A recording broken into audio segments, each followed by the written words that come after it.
தென்னாடுடைய சிவனே போற்றி, நாட்டவர்க்கும் இறைவா போற்றி, காவாய் கனகத்திரளே போற்றி, கைலை மலையானே போற்றி போற்றி, அருள்மிகு உண்ணாமலை சமேத அண்ணாமலையார் திருவடிகள் போற்றி போற்றி, திருத்தணி முருகப்பெருமான் மலரடிகள் போற்றி போற்றி, அருள்மிகு சிவகாமி அம்பாள் சமேத அருள்ஜோதிநாதனே திருவடிகள் போற்றி போற்றி, அனைத்து அடியார்களுக்கும் திருவடி வணக்கம். குருவாழ்க, குருவே துணை.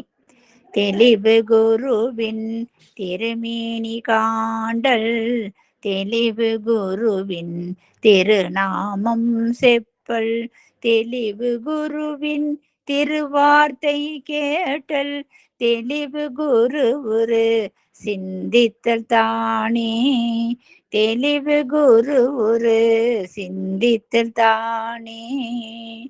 திருச்சிற்றம்பலம். ஐயா, நீங்க ஆரம்பிக்கலாங்க ஐயா. நீங்க விநாயகர் பாடல் பாடி நாலூர் துதி பாடி ஆரம்பிங்க ஐயா. சிவாயனம். நம பார்வதி பதே ஹரஹர மகாதேவா. தென்னாடுடைய சிவனே போற்றி, எந்நாட்டவர்க்கும் இறைவா போற்றி, காவாய் கனகத்திரளே போற்றி, கைலை மலையானே போற்றி போற்றி, ஐந்து கரத்தனை ஆணை முகத்தனை இந்தின் இளம்பிரை போலும் ஏற்றனை, நந்தி மகந்தனை ஞான கொழுந்தினை புந்தியில் வைத்தடி போற்றுகின்றேனே, பூலியர்கோன் வெப்பொலித்த புகழியர்கோன் கடல் போற்றி, ஆலிமிசை கல்மிதப்பில் அணைந்த பிரான் அடி போற்றி, வாலி திரு நாவலூர் வன் தொண்டர் பதம் போற்றி, ஊலி மலி திருவாத ஊரர் திரு தாள் போற்றி. மெய்யன்பர்களே, நம்மை எல்லாம் இயக்கிக் கொண்டிருக்கும் தில்லைக்கூத்தனின் திருப்பாதங்களையும் சைவத்தையும் தமிழையும் இதுவரை நமக்கு கட்டி காத்து கொடுத்து அருள் இருக்கும் சைவ மடாதிபதிகளின் பொன்னார் திருவடிகளையும், இந்த இணையத்தில் இணைந்திருக்கும் அடியார் பெருமக்களின் திருவடிகளையும் சிவனடியாக எண்ணி என் சென்னி மீது சூட்டிக்கொண்டு இன்றைய திருமந்திர சிந்தனையை தொடங்கி தொடர்வோமாக. ஐயா ஆனந்தையா, இந்த பொசிஷன் கரெக்டா இருக்குங்களா ஐயா? இன்னும் கொஞ்சம் வரணுங்க ஐயா. தலை முழுசா தெரியல, கண்ணு வரைக்கும் தான் தெரியுது. இன்னும் கொஞ்சம் கீழே வாங்க. இன்னும் வரணும். இப்ப இல்லைங்க ஐயா, நீங்க மேல போயிடுச்சு, உங்களுக்கு முகம் எல்லாம் மேல போயிடுச்சு, தெரியல. மூக்கு எல்லாம் மேல. இன்னும் இப்பதான் பாரு. இன்னும் கொஞ்சம் கூட வரலாம். இன்னும் கொஞ்சம் ரைட்ல வாங்குங்க ஐயா. லெஃப்ட். அவ்வளவுதான், கரெக்டா இருக்குங்க. சரியா இருக்குங்க. இதுக்கு மேல போக வேணாங்கய்யா, கரெக்டா இருக்கு. சரிங்க.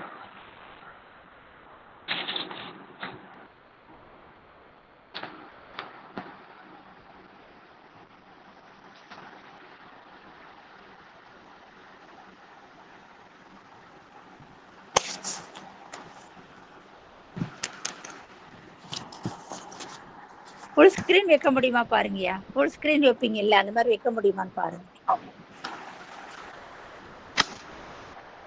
ஐயா. கொஞ்சம் ஹரிசாண்டலா போனை வைங்க ஐயா, நிமித்து வைக்காம.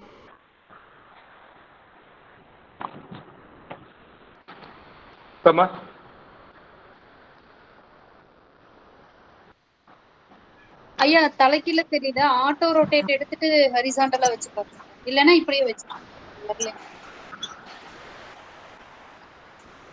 இது சரியா இருக்காமா? சரியா இருக்குங்க. எப்படியே இருக்கட்டுங்கய்யா, பரவாயில்ல. நீங்க ஆரம்பிக்கலாங்க ஐயா.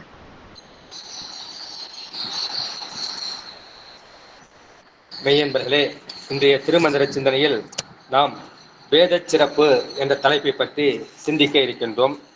இதுவரை நாம் கடவுள் வாழ்த்து, சிவபரத்துவம் என்ற கருத்துக்களை சிந்திவிட்டு அதன் அடுத்த பகுதியாகிய வேத சிறப்பு, நம்முடைய சைவர்களுக்கு மிகவும் முக்கியமானது 2 நூல்கள். ஒன்று வேதம், இரண்டாவது ஆகமம். வேதம் இருக்குங்கய்யா, ஏதோ ஒரு கொரகொரன் இருக்கு. அப்படிங்களா?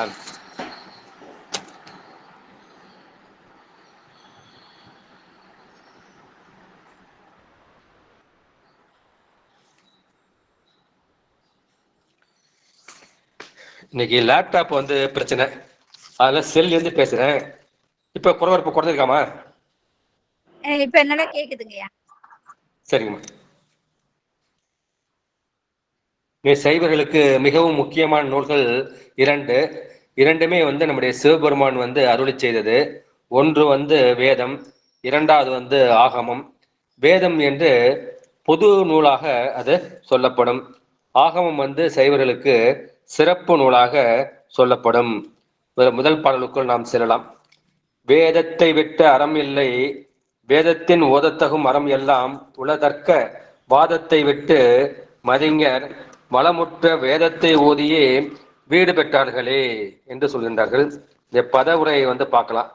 எனவே வேதத்தை விட்ட, வேதத்தை ஒழித்து அறம் இல்லை, அதற்கு வேறாக அறம் என்று சொல்லக்கூடிய நூல்களும் இல்லை. வேதத்தின் ஓதத்தக்க அறம் எல்லாம் உள. இந்த வேதத்துல வந்து நாம் வந்து ஓத வேண்டியது, செயல்படுத்த வேண்டியது, நினைக்க வேண்டியது என்ற முக்கரணங்களாலும் செய்யக்கூடிய அந்த அறங்கள் எல்லாமே இந்த வேதத்தில்தான் இருக்கின்றன.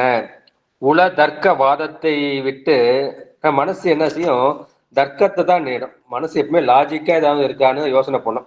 லாஜிக் இல்லைன்னா மனசு வந்து ஏத்துக்காது. எனவே இந்த மனசு என்ன செய்யும்? தர்க்கவாதத்தை லாஜிக்கா நீ சொல்லு, லாஜிக்கா சொன்னாதான் என் மனசுக்கு புரியும். என் நம்பிக்கை மேல நான் ஏத்துக்க முடியாது. இப்ப எனக்கு அறிவு வந்து வளர்ந்து விட்டது, எனக்கு ஐக்கியூ அதிகமாகி விட்டது, எனவே வந்து எனக்கு வந்து தர்க்கப்படி எனக்கு சொல்லு அப்படின்னு மனசு வந்து தர்க்கத்தை கேட்கும். ஆனா சில விஷயங்கள் வந்து தர்க்கத்துக்கு வந்து சரிபடாது. அது வந்து அனுபவித்து அறிந்தால்தான் நமக்கு வந்து புரிந்து கொள்ள முடியும். எனவே நீ என்ன செய்யணும்? தர்க்கவாதத்தை விட்டு. படிச்சவனுக்கு தான் வந்து அறிவு ஜாஸ்தியா இருக்கும். அவன் தான் வந்து நிறைய வந்து கேள்விகள் வந்து கேட்பான். மனசு வந்து நிறைய கேள்விகளை கேட்டுக்கொண்டே இருக்கும். அது பெரும்பாலும் வந்து வீணான கேள்விகள், விதண்டவாதமான கேள்விகள். எனவே வீணான தர்க்கவாதத்தை விட்டு மதிஞர். மதிஞர்னா அந்த அறிஞர்கள். மதினா அறிவை வந்து குறிக்கும். மதிங்கிறது சந்திரனையும் குறிக்கும். அந்த மதிங்கிறது அறிவையும் வந்து குறிக்கும். ஆன்மா வந்து அறிவு மயமானது இல்லையா?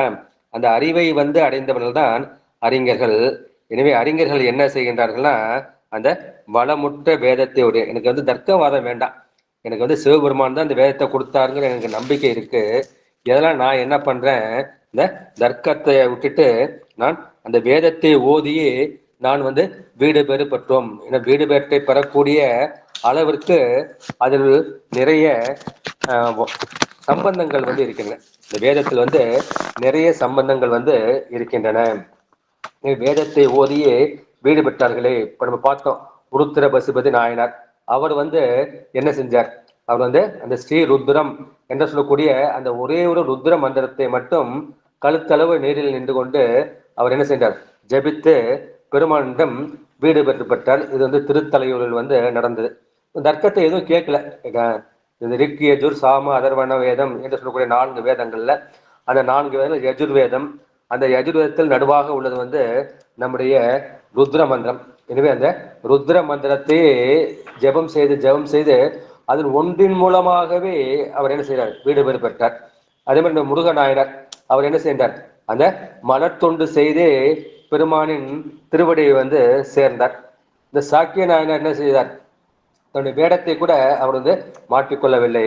வேடத்தை மாற்றிக்கொள்ளாமல் அந்த சாக்கிய வேடத்தில் இருந்து அவர் என்ன செய்கின்றார்? அந்த பெருமானுக்கு வந்து அந்த கல்லை வந்து மலராக எரிந்து அவர் வந்து வீடு பெறு பெற்றார். மிக எளிமையாக வீடு பெறு பெற்றவர்கள், மிகவும் கஷ்டப்பட்டு வீடு பெற்றவர்கள் நிறைய பேர் வந்து இருக்கின்றார்கள். எனவே இந்த பலமான வேதத்தை ஓதியே இது வேதத்தை மொழிந்தவன் வந்து சிவபெருமான். வேதத்தின் பொருளாக இருப்பதும் வந்து சிவபெருமான் தான். எனவே அந்த வேதத்தை நாம் எந்த வகையாலும் ஓத வேண்டும். இந்த நமச்சிவாய மந்திரம் இல்ல சிவாய நம என்கிற மந்திரம் அதுவும் வந்து வேதத்தில் தான் உள்ளது. நான் சொன்ன மாதிரி இந்த யஜுர் வேதத்துல மத்திய பாகத்துல வந்து இந்த ருத்ர மந்திரம் இருக்கிறது. இந்த ருத்ர மந்திரத்துல நடுவுல வந்து சிவாய நம சிவாய தரச என்று இருக்கின்றது. அதுல சிவ என்ற அந்த 2 பதங்களுக்கு தான் மிகவும் அர்த்தம் வந்து அதிகம், பொருளும் அதிகம், அருளும் வந்து அதிகம். எனவே இது செய்யக்கூடாது என்பது விதிப்பது வந்து அந்த ஆகமும் வேதங்களும். எனவே இந்த அறங்களை விதிப்பது வேதங்கள் தான். தர்மம் வத சத்தியம் வத தர்மம் சர. சத்தியத்தை வந்து நாம் விரும்ப வேண்டும், தர்மத்தை வந்து நாம் செய்ய வேண்டும் என்பது வேத வாக்கியம். எனவே அந்த அறங்களை விதிப்பது வந்து வேதங்கள். எனவே வேதத்தை விட்டால் அறம் வந்து ஏதும் இல்லை. பலகாலம் ஓதி உணரத்தக்க அந்த அறங்கள் அத்தனையும் இந்த வேதங்களிலே இருக்கின்றன. எனவே வீணான தர்க்கவாதத்தை விட்டுவிட்டு நீங்கள் என்ன செய்ய வேண்டும்? அந்த வேதத்தை ஓதி பெருமான் திருவடியாகிய அந்த முக்தி பேரை வந்து நீங்கள் அடைய வேண்டும் என்ற கருத்தை வந்து இந்த முதல் பாட்டில் வந்து சொல்கின்றார்கள். எனவே இதுகாரம் என்ன சொல்கின்றார்? சிவநெறியில் சிவபெருமானது அந்த பெருமையை சிவபரத்துவத்தை கூறி வந்தார். எனவே இப்பொழுது சிவபெருமானால் செய்யப்பட்ட இந்த ஆன்மாக்களுக்கு உபகரிக்கப்பட்டு செய்யப்பட்ட அந்த நூலின் பெருமையை வந்து கூறுகின்றார். அந்த நூலில் வந்து 2. ஒன்று வந்து வேதம், அது பொது நூல் என்று சொல்லப்படும், அது எல்லாருக்கும் வந்து உரியது. 2வது வந்து ஆகம நூல், அது வந்து சைவர்களுக்கு மட்டும் உரியது. எனவே இந்த பொது நூலாகிய வேதத்தின் சிறப்பை வந்து 6 திருமந்திரங்களால் சொல்கின்றார்கள். எனக்கு வந்து நிறைய பேர் என்னன்னா, எனக்கு வந்து அறத்தின் மேல் வந்து விருப்பம் அதிகமாக இருக்கின்றது பல பேர் வந்து சொல்கின்றார்கள். நான் நிறைய தர்ம காரியங்களை வந்து நிறைய செய்கின்றேன், கோவிலுக்கு செய்கின்றேன், குலத்துக்கு செய்கின்றேன், படிப்புக்கு செய்கின்றேன், கல்விக்கு செய்கின்றேன், அன்னதானத்துக்கு செய்கின்றேன் என்று சொல்கின்றார்கள். ஆனா இது வேதத்தில் சொல்லப்படாத அறம் ஏதாவது இருக்கின்றனா? எல்லா அறமும் வேதங்களிலே சொல்லப்பட்டிருக்கின்றது. வேதத்தில் சொல்லப்படாத அறம் வந்து யாதொன்றும் இல்லை. எனவே மக்கள் வந்து ஓதி உணர வேண்டுவது எல்லாமே அந்த வேதங்களில் இருக்கின்றன. எனவே அறிஞர்கள் பலரும் அறிவுடையோர் பலரும் என்ன செய்கின்றார்கள்? அந்த தர்க்கவாதத்தை விடுத்து அந்த சொற்போரை வந்து விடுத்து எல்லா சொல்வளமும் பொருள் வளமும் உடைய அந்த வேதத்தை ஓதியே அவர்கள் வந்து வீடு பெற்றார்கள் என்ற கருத்தை வந்து சொல்கின்றார்கள். எனவே கொல்லாமையே இப்ப சமணர்கள் என்ன சொல்றாங்கன்னா, கொல்லாமை தான் சிறந்த அறம், அஹிம்சை தான் வந்து சிறந்த அறம். ஆனா வேதத்துல அது இருக்கா? வேதத்தில் நீங்க என்ன பண்ணீங்க? அந்த விலங்குகளை வந்து பலியிடுகின்றீர்கள்.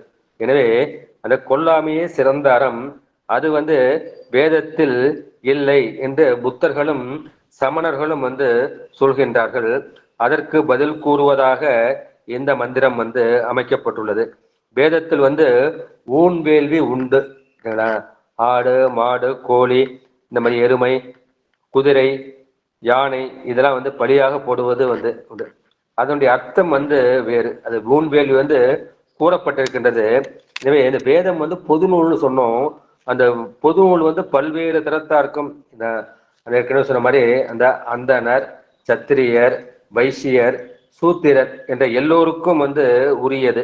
எனவே அதனுள் கூறப்பட்ட அறங்கள் வந்து அந்த 4 வர்ணத்தாருக்கும் 4 ஆசிரமத்தாருக்கும், பிரம்மச்சாரி, கிரகஸ்தம், வானப்பிரஸ்தம், சந்நியாசம் என்ற அந்த 4 வர்ணத்துக்கும் கூறப்பட்டங்கிறப்ப அது எல்லாருக்கும் உரியதாக கொள்ளப்பட்டது. எனவே அந்த ஊன் வேள்விகளும் வந்து அந்த உரியாரை நோக்கியே கூறப்பட்டன. உனக்கு அஸ்வமேத யாகம் வேணும், உனக்கு வந்து இந்திர பதவி வேணும் அப்படின்னா என்ன? 1000 அஸ்வமேத யாகத்தை வந்து நீ செய். இந்த அஸ்வத்தை வந்து என்ன செய்ய? அந்த நாடு முழுக்க வளம் விட்டு அந்த அஸ்வத்தை பலியிட்டு அந்த வேள்வி செய்தால் உனக்கு ஒரு அஸ்வமேத யாகம். அது மாதிரி 100 அஸ்வமேத யாகம் செய்தால் அவனுக்கு இந்திர பதவி கிடைக்கும். அதே போல உனக்கு புத்திர காமேஷ்டி யாகம் வேண்டுமா? அதற்கு உண்டான பலன். எனவே இந்த வேள்விகள் எல்லாம் அந்த ஒரு குறிப்பிட்ட பயனை நோக்கி, அந்த குறிப்பிட்ட பயனை விரும்பி செய்வரை நோக்கி கூறப்பட்டன. இதுல ஊன் வேலி மட்டும்தான் இருக்கு. அந்த ஊன் வேலிங்கிறது 0.001% தான். பாக்கி எல்லாமே வந்து தூய வழிபாடு, தூய நோன்புகள். அது சொல்லப்பட்ட அந்த வழிபாடுகளும் தூய நோன்புகளும் நிறைய இருக்கின்றது. அதுக்கு வந்து அதிகாரி பேதம். இப்ப சிறு தெய்வத்தை வந்து வழிபடுறாங்க. கிராமத்துல போனீங்கன்னா இந்த கருப்பு, பேச்சியம்மன் அதெல்லாம் வந்து வழிபடுவாங்க இல்லையா? அதுக்கெல்லாம் வந்து அந்த கோழியை வந்து பலியிட கொடுப்பாங்க. அது அவங்களுடைய தகுதியை பொறுத்தது. நம்ம அந்த நிலையெல்லாம் தாண்டி சிறு தெய்வ வழிபாட்டை தாண்டி விட்டு நாம் வந்து சிவ வழிபாட்டுக்கு வந்து வந்துட்டோம். சிவ வழிபாட்டுக்கு நமக்கு வேண்டியது தூய வழிபாடு, தூய நோன்பு, தூய பூஜை. எனவே வேதத்தை விட்ட அறம் இல்லை. அந்த பக்குவத்தில் உள்ளவங்களுக்கு அந்த கோழி கொடுத்ததான் ஆகணும். இப்ப கூட நம்ம கிராமத்துல பாக்குறோம். இன்னைக்கு கூட ஒரு வந்து தாய் மாமன் வந்து இந்த குழந்தைக்கு காது குத்துருக்கா சீர் வரப்ப ஒரு 100 கடை வந்து புடிச்சிட்டு வராங்க. அதை வந்து வேலி போட்டு போறாங்க. அது அவங்களுடைய மனசு திருப்திக்காக, ஆன்ம திருப்திக்காக அது செய்யக்கூடியது. அவர்கள் வந்து இறைச்சி சாப்பிடக்கூடிய பழக்கம் உள்ளவர்கள். அவர்களுக்காகவும் பெருமான் வந்து இருக்கின்றார். அவர்கள் வந்து அந்த நிலையில இருந்து அடுத்த நிலைக்கு வந்து உயர வேண்டும் என்பதால அதுவும் வந்து வேதத்தில் ஏற்றுக்கொள்ளப்பட்ட ஒன்று. பெருமான் எப்படி எல்லாவற்றையும் ஏற்றுக்கொள்கின்றாரோ அது மாதிரி வேதமும் வந்து எல்லாவற்றையும் ஏற்றுக்கொள்கிறது. எனவே அந்த பலியிடலையும் வந்து ஏற்றுக்கொள்கின்றது. அங்கே வந்து இதான் திருவள்ளுவர் வந்து சொல்வார், அவிசுருந்து 1000 வேட்டலின் ஒன்றின் உயிர் சிகத்து உண்ணாமை நன்று. நீ வந்து 1000 வேள்வி செய்யற, அந்த 1000 வேள்வில ஆகுதியா நிறைய பொருள்களை வந்து போடுற. நம்ம என்ன பண்ணுவோம், இந்த திரவிய பொருள்களை வந்து நம்ம போடுவோம்.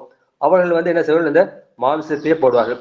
இப்ப சூரபத்மன் என்ன செஞ்சான்னா, அவன் பெருமானை வென்று அவன் செய்கின்றான். வேள்வி செய்யும் போது அவன் என்பே விறக இறைச்சி அறுத்திட்டு பொன்போல் முருவ வருத்திட்டு என்ன செய்யறான், எல்லாத்தையும் பலி கொடுத்து பார்த்துட்டான். பெருமான் வந்து எழுந்து அருளவில்லை. அப்ப என்ன செய்யறான், அந்த என்பையே முடிச்சு நம்ம என்ன செய்வோம், இந்த கட்டைகளை வந்து விறகா போடுவோம். அவன் எலும்பு எடுத்து விறகா போனான். விறகா போட்டா அது தெரியும், தீ வந்து எரியுது.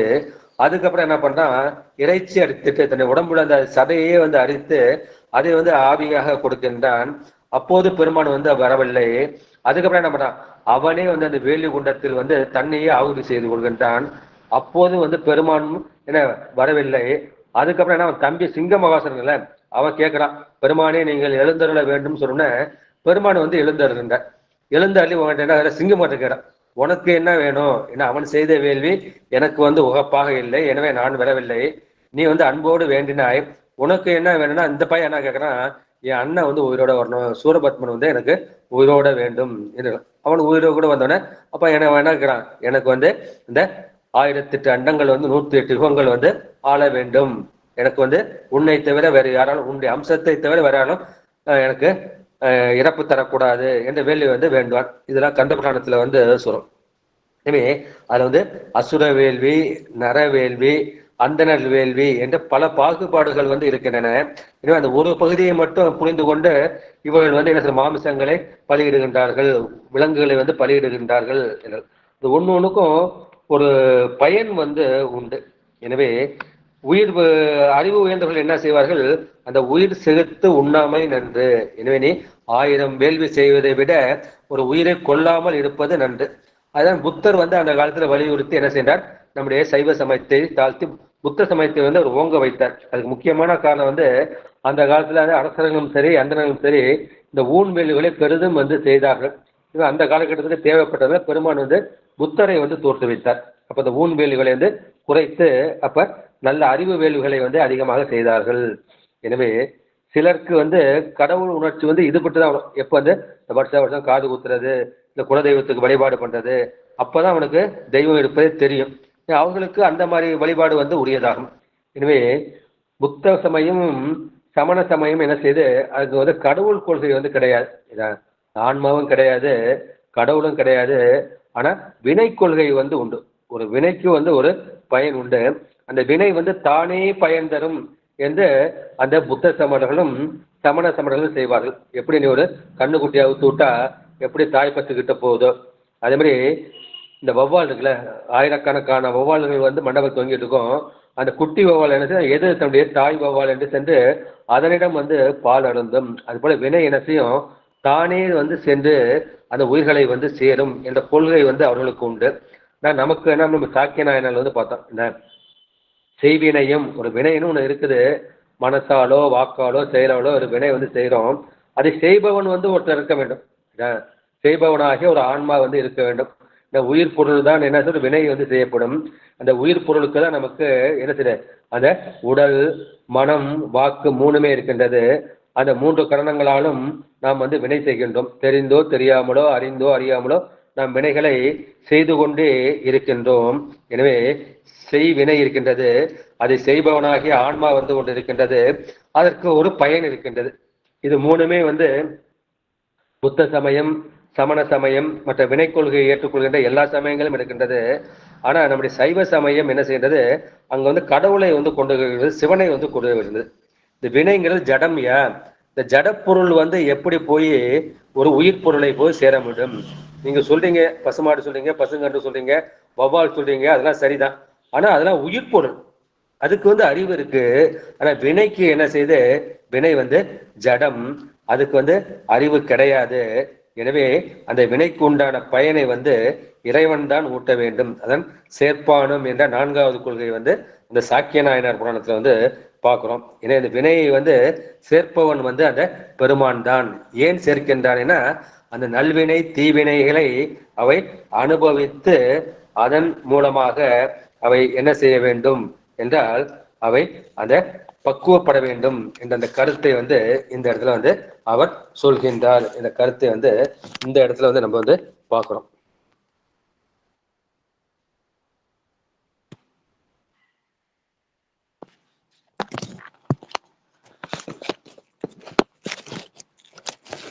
எனவே நம்முடைய ஞானசம்பந்தர் கூட என்ன சொல்கின்றார் அப்படின்னா வந்து வேத வேள்வியை நிந்தனை செய்துள்ளல் ஆதமில்லி அமனரோடு தேரரை.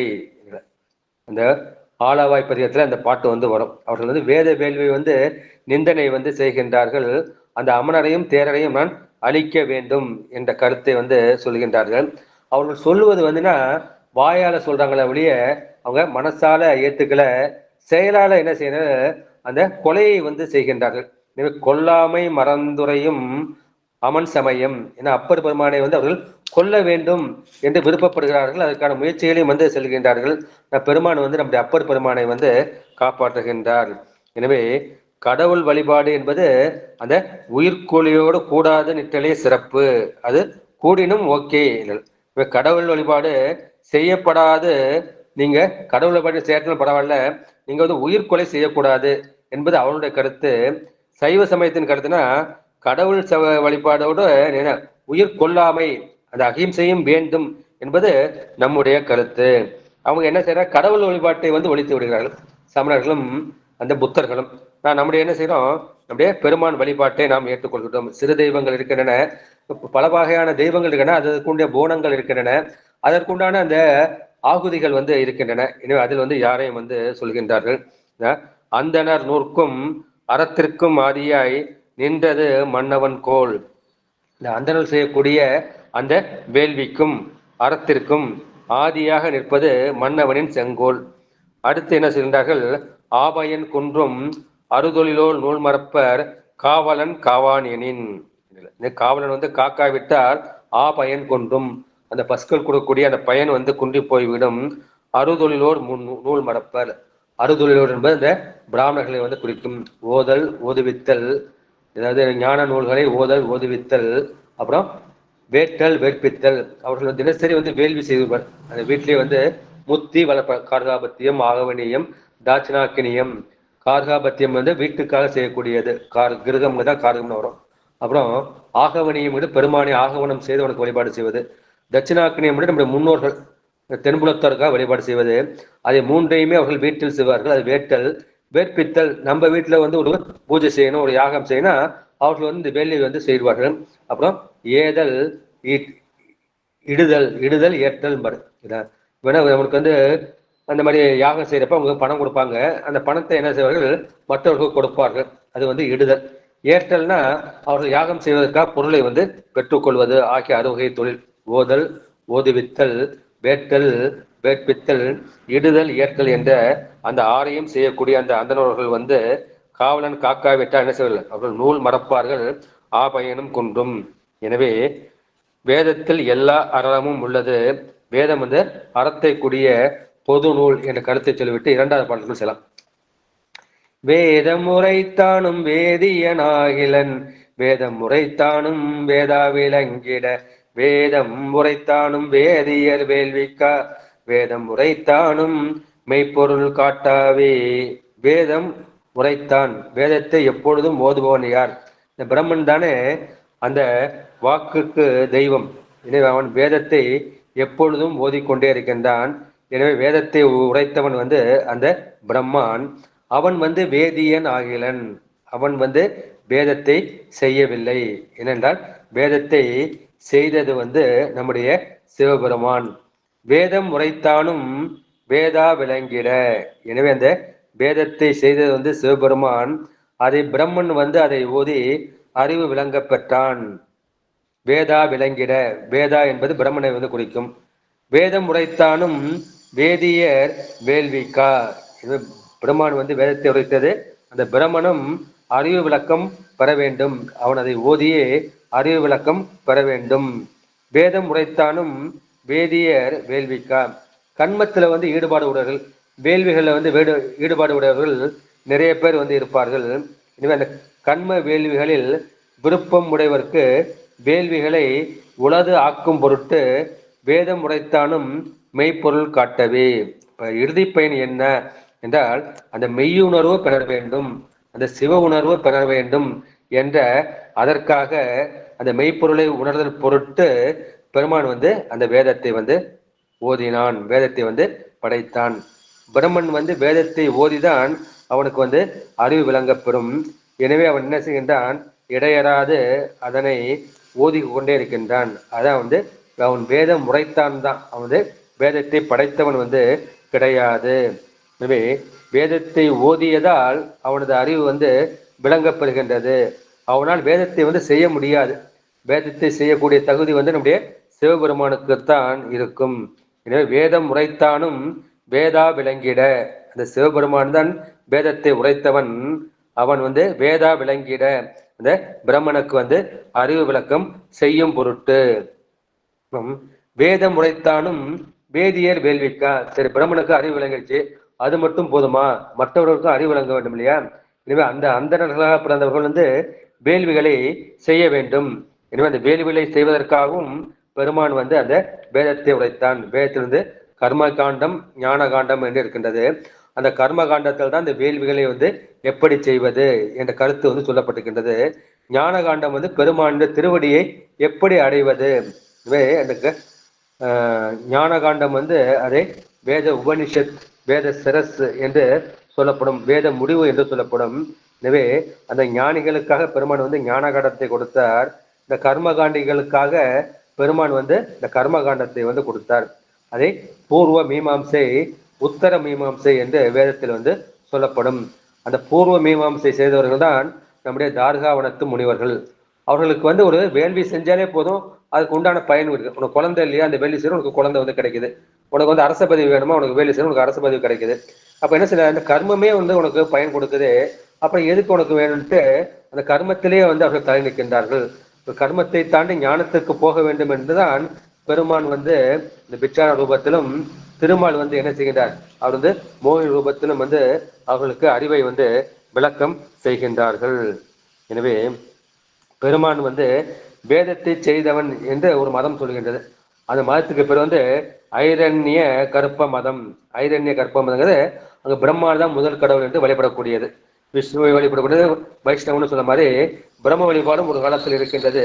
பிற்பாடுதான் நமக்கு வழிபாடு குறைந்து விட்டது. அதை வந்து ஐரண்ய கற்ப மதம் என்று சொல்வார்கள். எனவே அவன் வந்து வேதத்தை செய்வன் அவன் கிடையாது.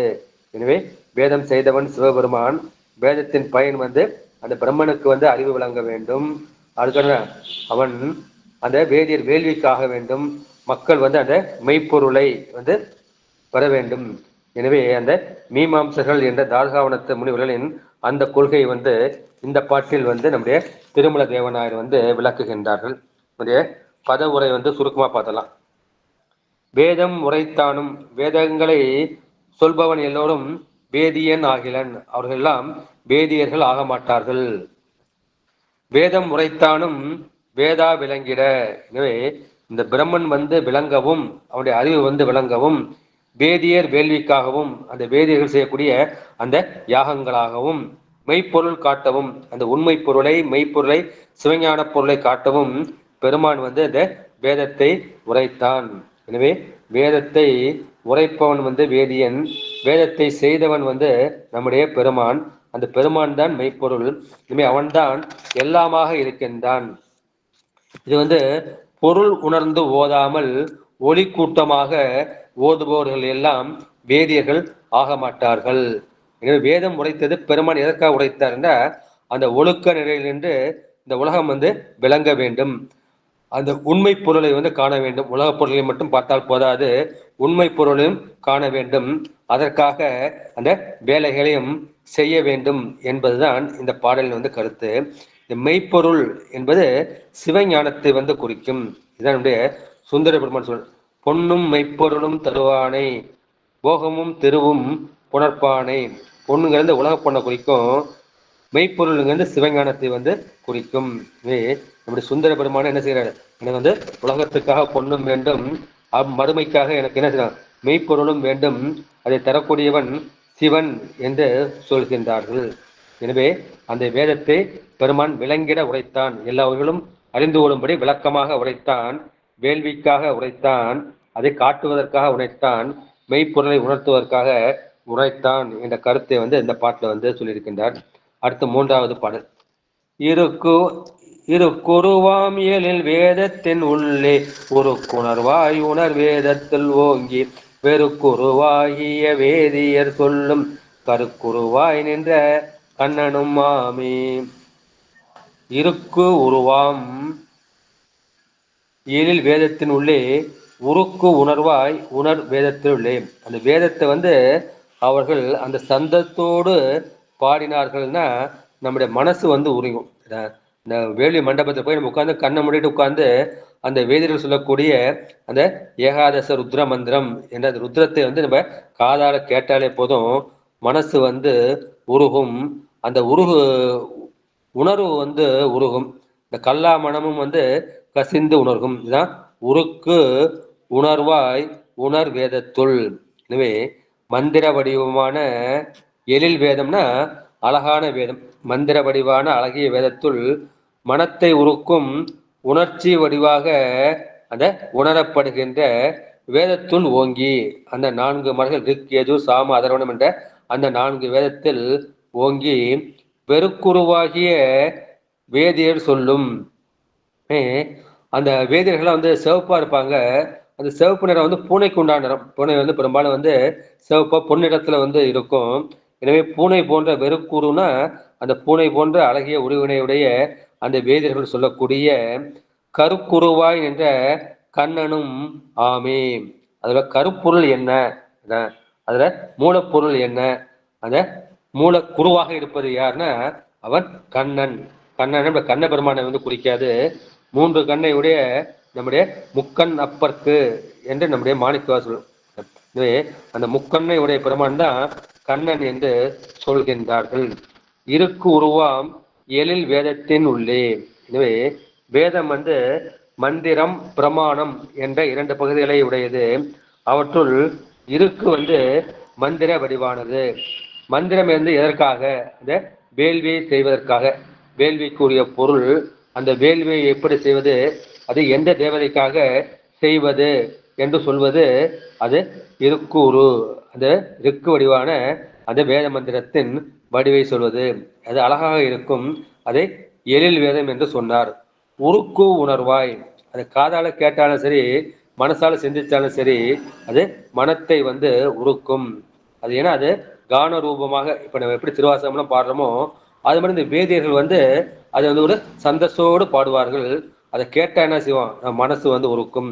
கான ரூபமான அந்த மந்திரங்களை ஓதும் போது இசை எழுச்சியும் பொருள் உணர்ச்சியும் உண்டாகும். அது கல் போன்ற இறுகிய மனத்தை இலகச் செய்கின்றது. அந்த வேதத்தை பொருள் உணர்ந்து ஓதி உள்ளத்தை உருக்கும் கருவியாக அதை கொள்ள வேண்டும். நம்ம என்ன செய்யறோம், திருவாசகம் நம்ம நான் ஏற்கனவே சொன்ன மாதிரி நான் உன்னை தானே நான் பாடுறேன் பாரு அப்படின்னு நம்ம அழகாம பாடுறோம் இல்லையா. அதுபோல இந்த அந்தணர்கள் என்ன செய்கின்றார்கள், அந்த பொருள் உணர்ச்சியை உணராமல் என்ன செய்கின்றார்கள், அதை உருக்கும் கருவியாக கொள்ளாமல் அதை ஓங்கி சொல்கின்றார்கள். குரலை வசதி பேசணும்னு வச்சுங்க, அப்போ அது கம்பீரமா இருக்கும் இல்லையா. அது ஓங்கி சொன்னா மனசுப்படும். ஏன்னா அவர்கள் அந்த மாதிரி ஓங்கி சொன்னாலும் வேதத்தின் மூலம் யார், வேதத்தின் மூலம் அந்த பரமேஸ்வரன். அவன் வேத மூலமாக இருந்து வேதத்தை உணர்கின்றான். அது குருவின் செயல். இந்த குரு தான் அதை உணரச் செய்வார். இனி சிவபெருமான் தான் இந்த குருவாக வருகின்றார். ஏன்னா அவன் தான் கருக்குரு, அவன் தான் மூலக்குரு. எனவே அந்த ஓர் உறப்பில் அதை சிறப்புடையவர்களை சொல்வார்கள். அதுபோல கண்ணில் சிறப்புடையவர் யாருன்னா நம்முடைய சிவபெருமான். எனவே அவரை முக்கண்ணனை கண்ணன் என்று சொல்கின்றார்கள். வெறுக்கு என்பது அங்கு பூனையை குறிக்கும். இந்த பூனை நிறத்தையுடைய அந்த வேதியர்களை குறிக்கும். இந்த குறைத்து சொல்லிட்டு அதுக்கு விளக்கத்தை பார்க்கலாம். இந்த அந்தணர்கள் பூனையை ஒத்த புறத்தோற்றம் உடையவர்களாக இருக்கின்றார்கள். அவர்கள் சொல்கின்ற அந்த பிறப்பை உடைய ஆசிரியனாகிய மாயோன் தானும். இந்த இடத்துல என்ன செய்யற, கண்ணன் என்பதை மாயோன் என்று இந்த ஆசிரியர் எடுத்துக்கொண்டார். இது அருணை வடிவடைய அவருடைய உரை. எனவே பிறப்பை உடைய ஆசிரியன் வந்து அந்த மாயோனாகிய கண்ணன், அவனும் மந்திர வடிவாகிய எழுச்சியான ஓசையுடைய கண்மகாண்டத்தில் உள்ளத்தை உருக்குகின்ற அன்பு உருவாக இருக்கின்றது. அது மனசை வந்து உருக்குகின்றது. ஞான காண்டத்துள் அது எப்படி கேட்டு சிந்தித்து தெளிய வேண்டும், கேட்டு சிந்தித்து தெளிந்து நிட்டை கூட வேண்டும். எனவே ஞான காண்டத்தில் வந்து கேட்டு சிந்தித்து தெளிந்து ஆராய்ச்சி செய்து அதனால் உணரப்படும் மெய்ப்பொருளாக இருப்பது யார்? அது வந்து சிவபெருமான் தான். அப்போது அந்த கண்ணன் வந்து மெய்ப்பொருளாக ஆக மாட்டான். எனவே அவன் பிரம்மனும் வந்து வேதத்தை செய்தவன் வந்து ஆக மாட்டான். அவன் வேதத்தின் பாகங்களை அவன் ஓதுகின்றான். அப்போது உருக்கு உணர்வு என்கின்ற அந்த அன்பு வந்து வர வேண்டும். மனத்தை உருக்குகின்ற அந்த அன்பாகிய உணர்ச்சி வர வேண்டும். அதை ஓங்கி சொல்வதால் பயனில்லை, அதை உணர்ந்து சொல்வதால் தான் பயன் உண்டு. வேதம் வந்து முதல் நூல். எனவே அதனை செய்தவன் வந்து எல்லோருக்கும் முன்னோன். முன்னோன் காண்க முழுதோன் காண்க தன்னேருள்ளோன் தானே காண்க என்று நம்முடைய திருவாசகத்தில் வந்து அவர் சொல்கிறார். இவன் தான் முன்னவனாக இருக்கின்றான். அவன் தன்னிகரல்லாத தனிப்பெரும் தலைவனாக இருக்கின்றான். எனவே அவனது தன்மையை உணர்ந்து தன்னை சாரமாட்டாத அந்த உயிர்களுக்கு, இந்த உயிர்களை எளிதா போய் பெருமானை சேருதானா? சேரவில்லை. இந்த சேராத உயிருக்கு அதை அன்பால் அடையவர்கள் சில பேர். இப்ப கண்ணப்பர் வந்து அன்பால் அடைந்தார். இது ஆராய்ச்சியால் அடைபவர்கள். இந்த சைவ சித்தாந்தம் என்ற நூல் மூலமாக, ஆராய்ச்சி மூலமாக அடையவர்கள். அவர்கள் தன்னை அடையுமாறு பெருமான் என்ன செய்கின்றார்? அந்த நூலில் வந்து கூறியிருக்கின்றார். சில பேருக்கு அறிவு அதிகமா இருக்கும், அவர்கள் அறிவுபூர்வமாக தான் அவர்கள் பெருமானை வந்து உணர முடியும். அவர்களுக்காக சாத்திரங்கள். சில பேருக்கு அன்பு அதிகமா இருக்கும், அவர்களுக்காக இந்த 12 திருமுறை என்னும் தோத்திரங்கள் இரண்டையும் வந்து பெருமான் வந்து கொடுத்திருக்கின்றார். எப்படியாவது அவர்கள் தன்னை அறிய வேண்டும். எனவே அந்த கண்ம காண்டத்தில் வந்து அன்பையும் ஞான காண்டத்தில் அறிவையும் பற்றி நிற்க வேண்டும். அந்த மாதிரி பற்றி நின்றால் என்ன செய்யலாம்? நம்ம வந்து பெருமான் திருவடியை அடையலாம். ஆனால் இந்த மாயோன் ஆகிய கண்ணன் என்ன செய்கின்றான்? அவன் தன்முனைப்பட்டு நிற்கின்றான். என்னால் பெருமானை காண முடியும் என்கின்ற அவனுடைய அந்த ஏகதேச அறிவால் பெருமானை அடையும் என்றும் என்று நினைத்து கொண்டு அவன் முயற்சி செய்கின்றான். அவனால் பெருமானுடைய திருவடியை சேர முடியவில்லை. அவன் என்ன செய்யலாம்? மறுபடியும் வந்து பிறக்கின்றான். அதாவது பெருமாள் வந்து 10 அவதாரம் எடுத்தார். எனவே அந்த பிறவில் அல்லது அந்த கருவினில் வீழ்பவர்கள் வந்து குரு ஆக மாட்டார்கள். எனவே பெருமான் ஒருவன் தான் குருவாக இருப்பான் என்ற கருத்தை வந்து இந்த பாட்டுல வந்து சொல்லி இருக்கின்றார்கள். எனவே வெறுக்குரு என்றால் என்ன? வெறுக்கு உருவை உடைய அந்த வெண்மையான பொன்மையான நிறத்தை உடைய அந்த பூனையை வந்து குறிக்கும். இது நாளடையாலும் வெறுக்கு கண், அந்த பூனையோட கண்ணை சொல்லும்போது அதை வெறுக்கு கண் என்று சொல்வார்கள். எனவே பிரம்மத்தை உணர்ந்தவர்கள் தான் அவர்கள் பிராமணர்கள். அவர்களுக்கு பிரம்மஞானம் வந்து இருக்க வேண்டும். அந்த மாதிரி பிரம்மஞானம் இருந்தால் அவர்கள் வந்து விப்ரர்கள் என்று சொல்வார்கள். இப்போ விப்ர நாராயணன் என்றே ஒருத்தர் வந்து இருந்தார். அவர் வந்து பிரம்மஞானத்தை அடைந்தவர். அவர் பெருமானின் வந்து பக்தர்கள். எனவே நான் வந்து அந்தணர்கள் என்று சொல்லிக்கொண்டு சிவபெருமானை சிறிதும் உணர்ந்து அன்பு செய்யாமல், ஏன்னா அந்த வேள்விகளை பார்த்தோம்னா பல தெய்வ வழிபாடு இருக்கும். வருணன், இந்திரன், திருமால், வாயு, அந்த அஷ்டதிக் பாலகர்கள் என்ற எல்லா தெய்வங்களுக்கும் வந்து அது புகழ் பாடும். எனவே பெருமானை சிறிதும் உணராது அன்பு செய்யாமல் அந்த திருமால், இந்திரன் முதலிய அவர்களை வந்து புகழ்கின்றார்கள். அவர்கள் வந்து நூல் அணிந்திருக்கின்றார்கள், பூநூல் அணிந்திருக்கின்றார்கள், சிகை வந்து வைத்திருக்கின்றார்கள். அந்த மாதிரி என்ன செய்யல, அவர்கள் வந்து பிறப்பால் பிராமணராக இருந்தாலும் அந்த பிறப்பிற்குண்டான ஒழுக்கத்தோடு அவர்கள் இல்லை. மறந்தும் ஒத்துக்கொள்ளலாகும் பார்ப்பான் பிறப்பொழுக்கம் குன்ற கெடும் என்று நம்ம வள்ளுவரும் வந்து சொல்வார்கள். எனவே அந்த தோட்டத்திற்கு வந்து மாறாய் நின்று தோட்டத்தில் வந்து தவமுடையவர்கள் போல தோன்றுகின்றார்கள். அதுக்காக பூனை போல இருக்கின்றார்கள். அந்த பூனை என்ன செய்யும்? எப்ப எலி வரும் தான் பார்த்துட்டு இருக்கோம். இந்த மாதிரி இவர்கள் வந்து தட்டுல எவ்வளவு காசு போடுவான்னு தான் பார்த்துக்கிட்டு இருப்பாங்க. அது பொருள்பட்டு செய்கின்ற பூசணைகள் போல் விளங்க என்று நம்முடைய ஞான மாணிக்க சொல்றார். எனவே பிராமணர்கள் வந்து சில பேர் வந்து ஏன் அந்த மாதிரி சொல்கின்றார்கள்னா, தடிசி முனிவரும் கௌதம முனிவர்களும் வந்து அவர் வந்து சாபம் கொடுத்திருக்கின்றார்கள். அதாவது கூர்ம புராணத்துல வந்து பார்க்கலாம். வேதத்தை வந்து மாயோன் வந்து அவன்தான் செய்தான் என்று இந்த பாஞ்சராத்திரிகள், அந்த வைஷ்ணவர்கள் கூடிய அந்த ஆகம் வந்து பாஞ்சராத்திரம் என்று சொல்லப்படும். அந்த பாஞ்சராத்திரிகளும் அந்த பெருமான் வந்து வியாசனாய் அவதரித்து செய்தான். அந்த திருமால் வந்து வியாசனாய் அவதரித்தான் அந்த 18 புராணங்களையும் அந்த மகாபாரதத்தையும் செய்தார் என்று பௌராணிகளும் கூறுவார்கள். அது வந்து பொருந்தாது. எனவே முதல் பாட்டுல வந்து வேதத்தை செய்தவன் பிரம்மன் அல்லன் என்று சொன்னார். இந்த பாட்டுல வேதத்தை செய்தவன் வந்து மாயனாகிய அந்த கண்ணனும் கிடையாது, அது முக்கனுடைய அந்த சிவபெருமானே என்ற கருத்தை வந்து இந்த பாட்டுல வந்து சொல்கின்றார். அடுத்த 4வது திருப்பாடு. பெருநெறியாவது சித்த சித்தின்றி பெருநெறியாய பிரானை நினைந்து குரு நெறியாம் சிவமா நெறி கூடும் ஒரு நெறி ஒன்றாக வேதாந்தம் ஓதுமே. திருநெறியாவது, திருனா சைவ திரு, முத்தி திரு, அது வீடு பேற்று. அந்த வீடு பேற்றுக்கு சொல்லக்கூடிய அந்த நெறி, அந்த வழியாவது சித்து அசித்து அன்றி. அப்போது ஒரு ஞானாசிரியர் மூலமாக வந்து இது வந்து சித்து பொருளுப்பா, இது அசித்து பொருள், ஆன்மாகிய நீ வந்து சித்து பொருள், இந்த உடம்பு வந்து என்ன செய்யுது, அது அசித்து பொருள், ஜட பொருள். இந்த கருவி கரணங்கள் அவையெல்லாம் என்ன செய்கின்றார்கள், அவையும் வந்து உணர்வற்ற அறிவற்ற ஜட பொருள். இந்த கண் வந்து தானா பார்க்குமானா தானா பார்க்காது. அந்த உயிர் வந்து சேர்ந்து நின்றால்தான். நம்ம தூங்கிட்டு இருக்கோம், கண்ணு திறந்து இருக்கு, பார்க்குமானா பார்க்காது. இல்லை நம்ம என்ன செய்யறோம், ஒரு பஸ் ஸ்டாண்ட்ல வந்து நிற்கிறோம், நம்ம போற பஸ்ஸுக்காக வெயிட் பண்ணிட்டு இருக்கோம். ஆனா மனசு வந்து வேற ஏதோ சின்ன இருக்கு, நம்ம போய் என்ன செய்யறது போறப்ப அந்த பஸ் நமக்கு தான் ஏத்தாப்புல வருது, நிக்குது, போயிடுது. ஆனா நமக்கு என்ன செய்யல, அதை நம்மளை புரிந்து கொள்ள முடியவில்லை. ஏன்னா ஆன்ம அறிவு வந்து கண்ணோடு ஒன்றுபடவில்லை. கண்ணு திறந்துருக்கு, கண்ணு பார்த்துட்டு தான் இருக்கு, இந்த பஸ்ஸையும் பார்க்குது.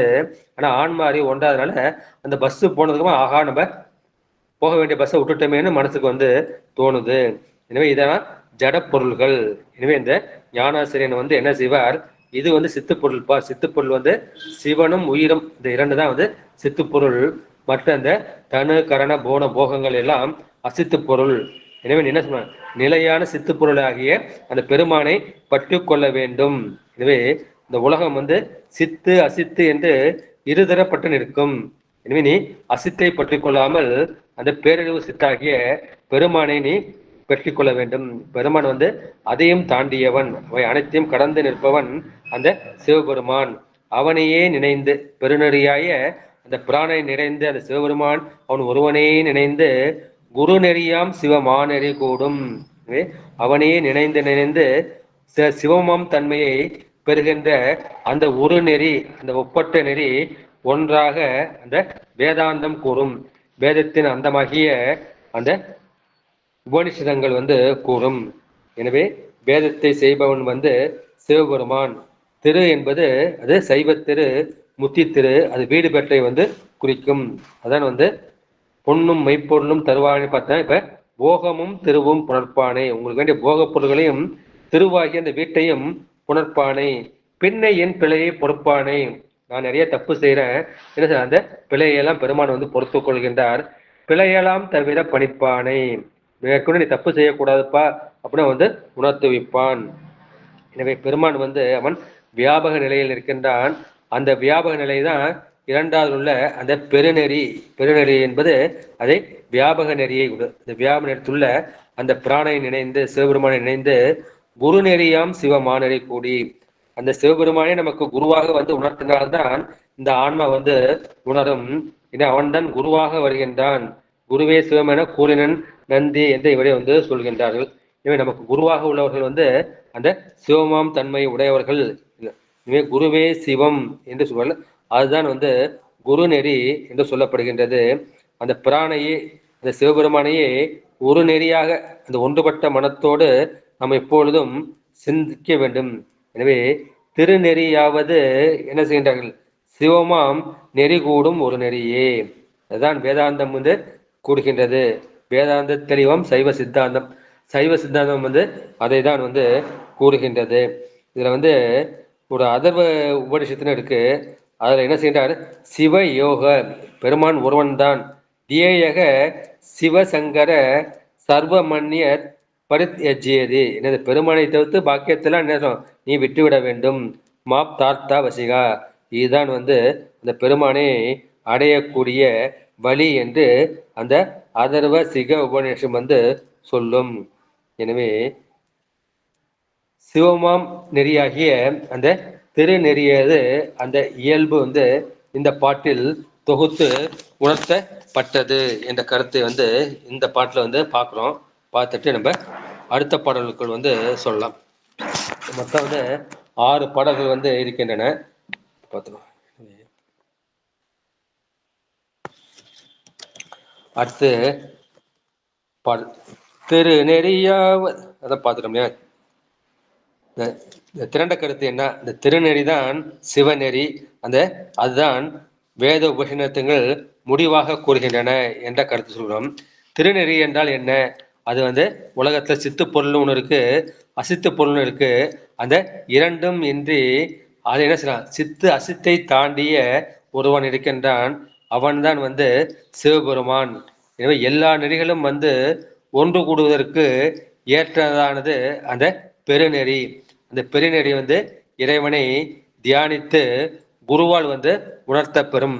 எனவே நீ அந்த சிவநெறியை சென்று சேர வேண்டும். அதற்காக தான் உனக்கு இந்த பிறவி வந்து கொடுக்கப்பட்டிருக்கின்றது. ஆனா இந்த நெறி வந்து இரண்டற்றது, இது வந்து ஒரே நெறிதான். எனவே இந்த திருநெறியாவது அது நினைந்து கூடும் ஒரு நெறி. திருநெறி என்றால் என்ன? இந்த இறைவனின் உண்மையும் இந்த சிவத்தின் உண்மையும் இறை இயல்பையும் அந்த சிவத்தின் இயல்பையும் காட்டும் நெறி.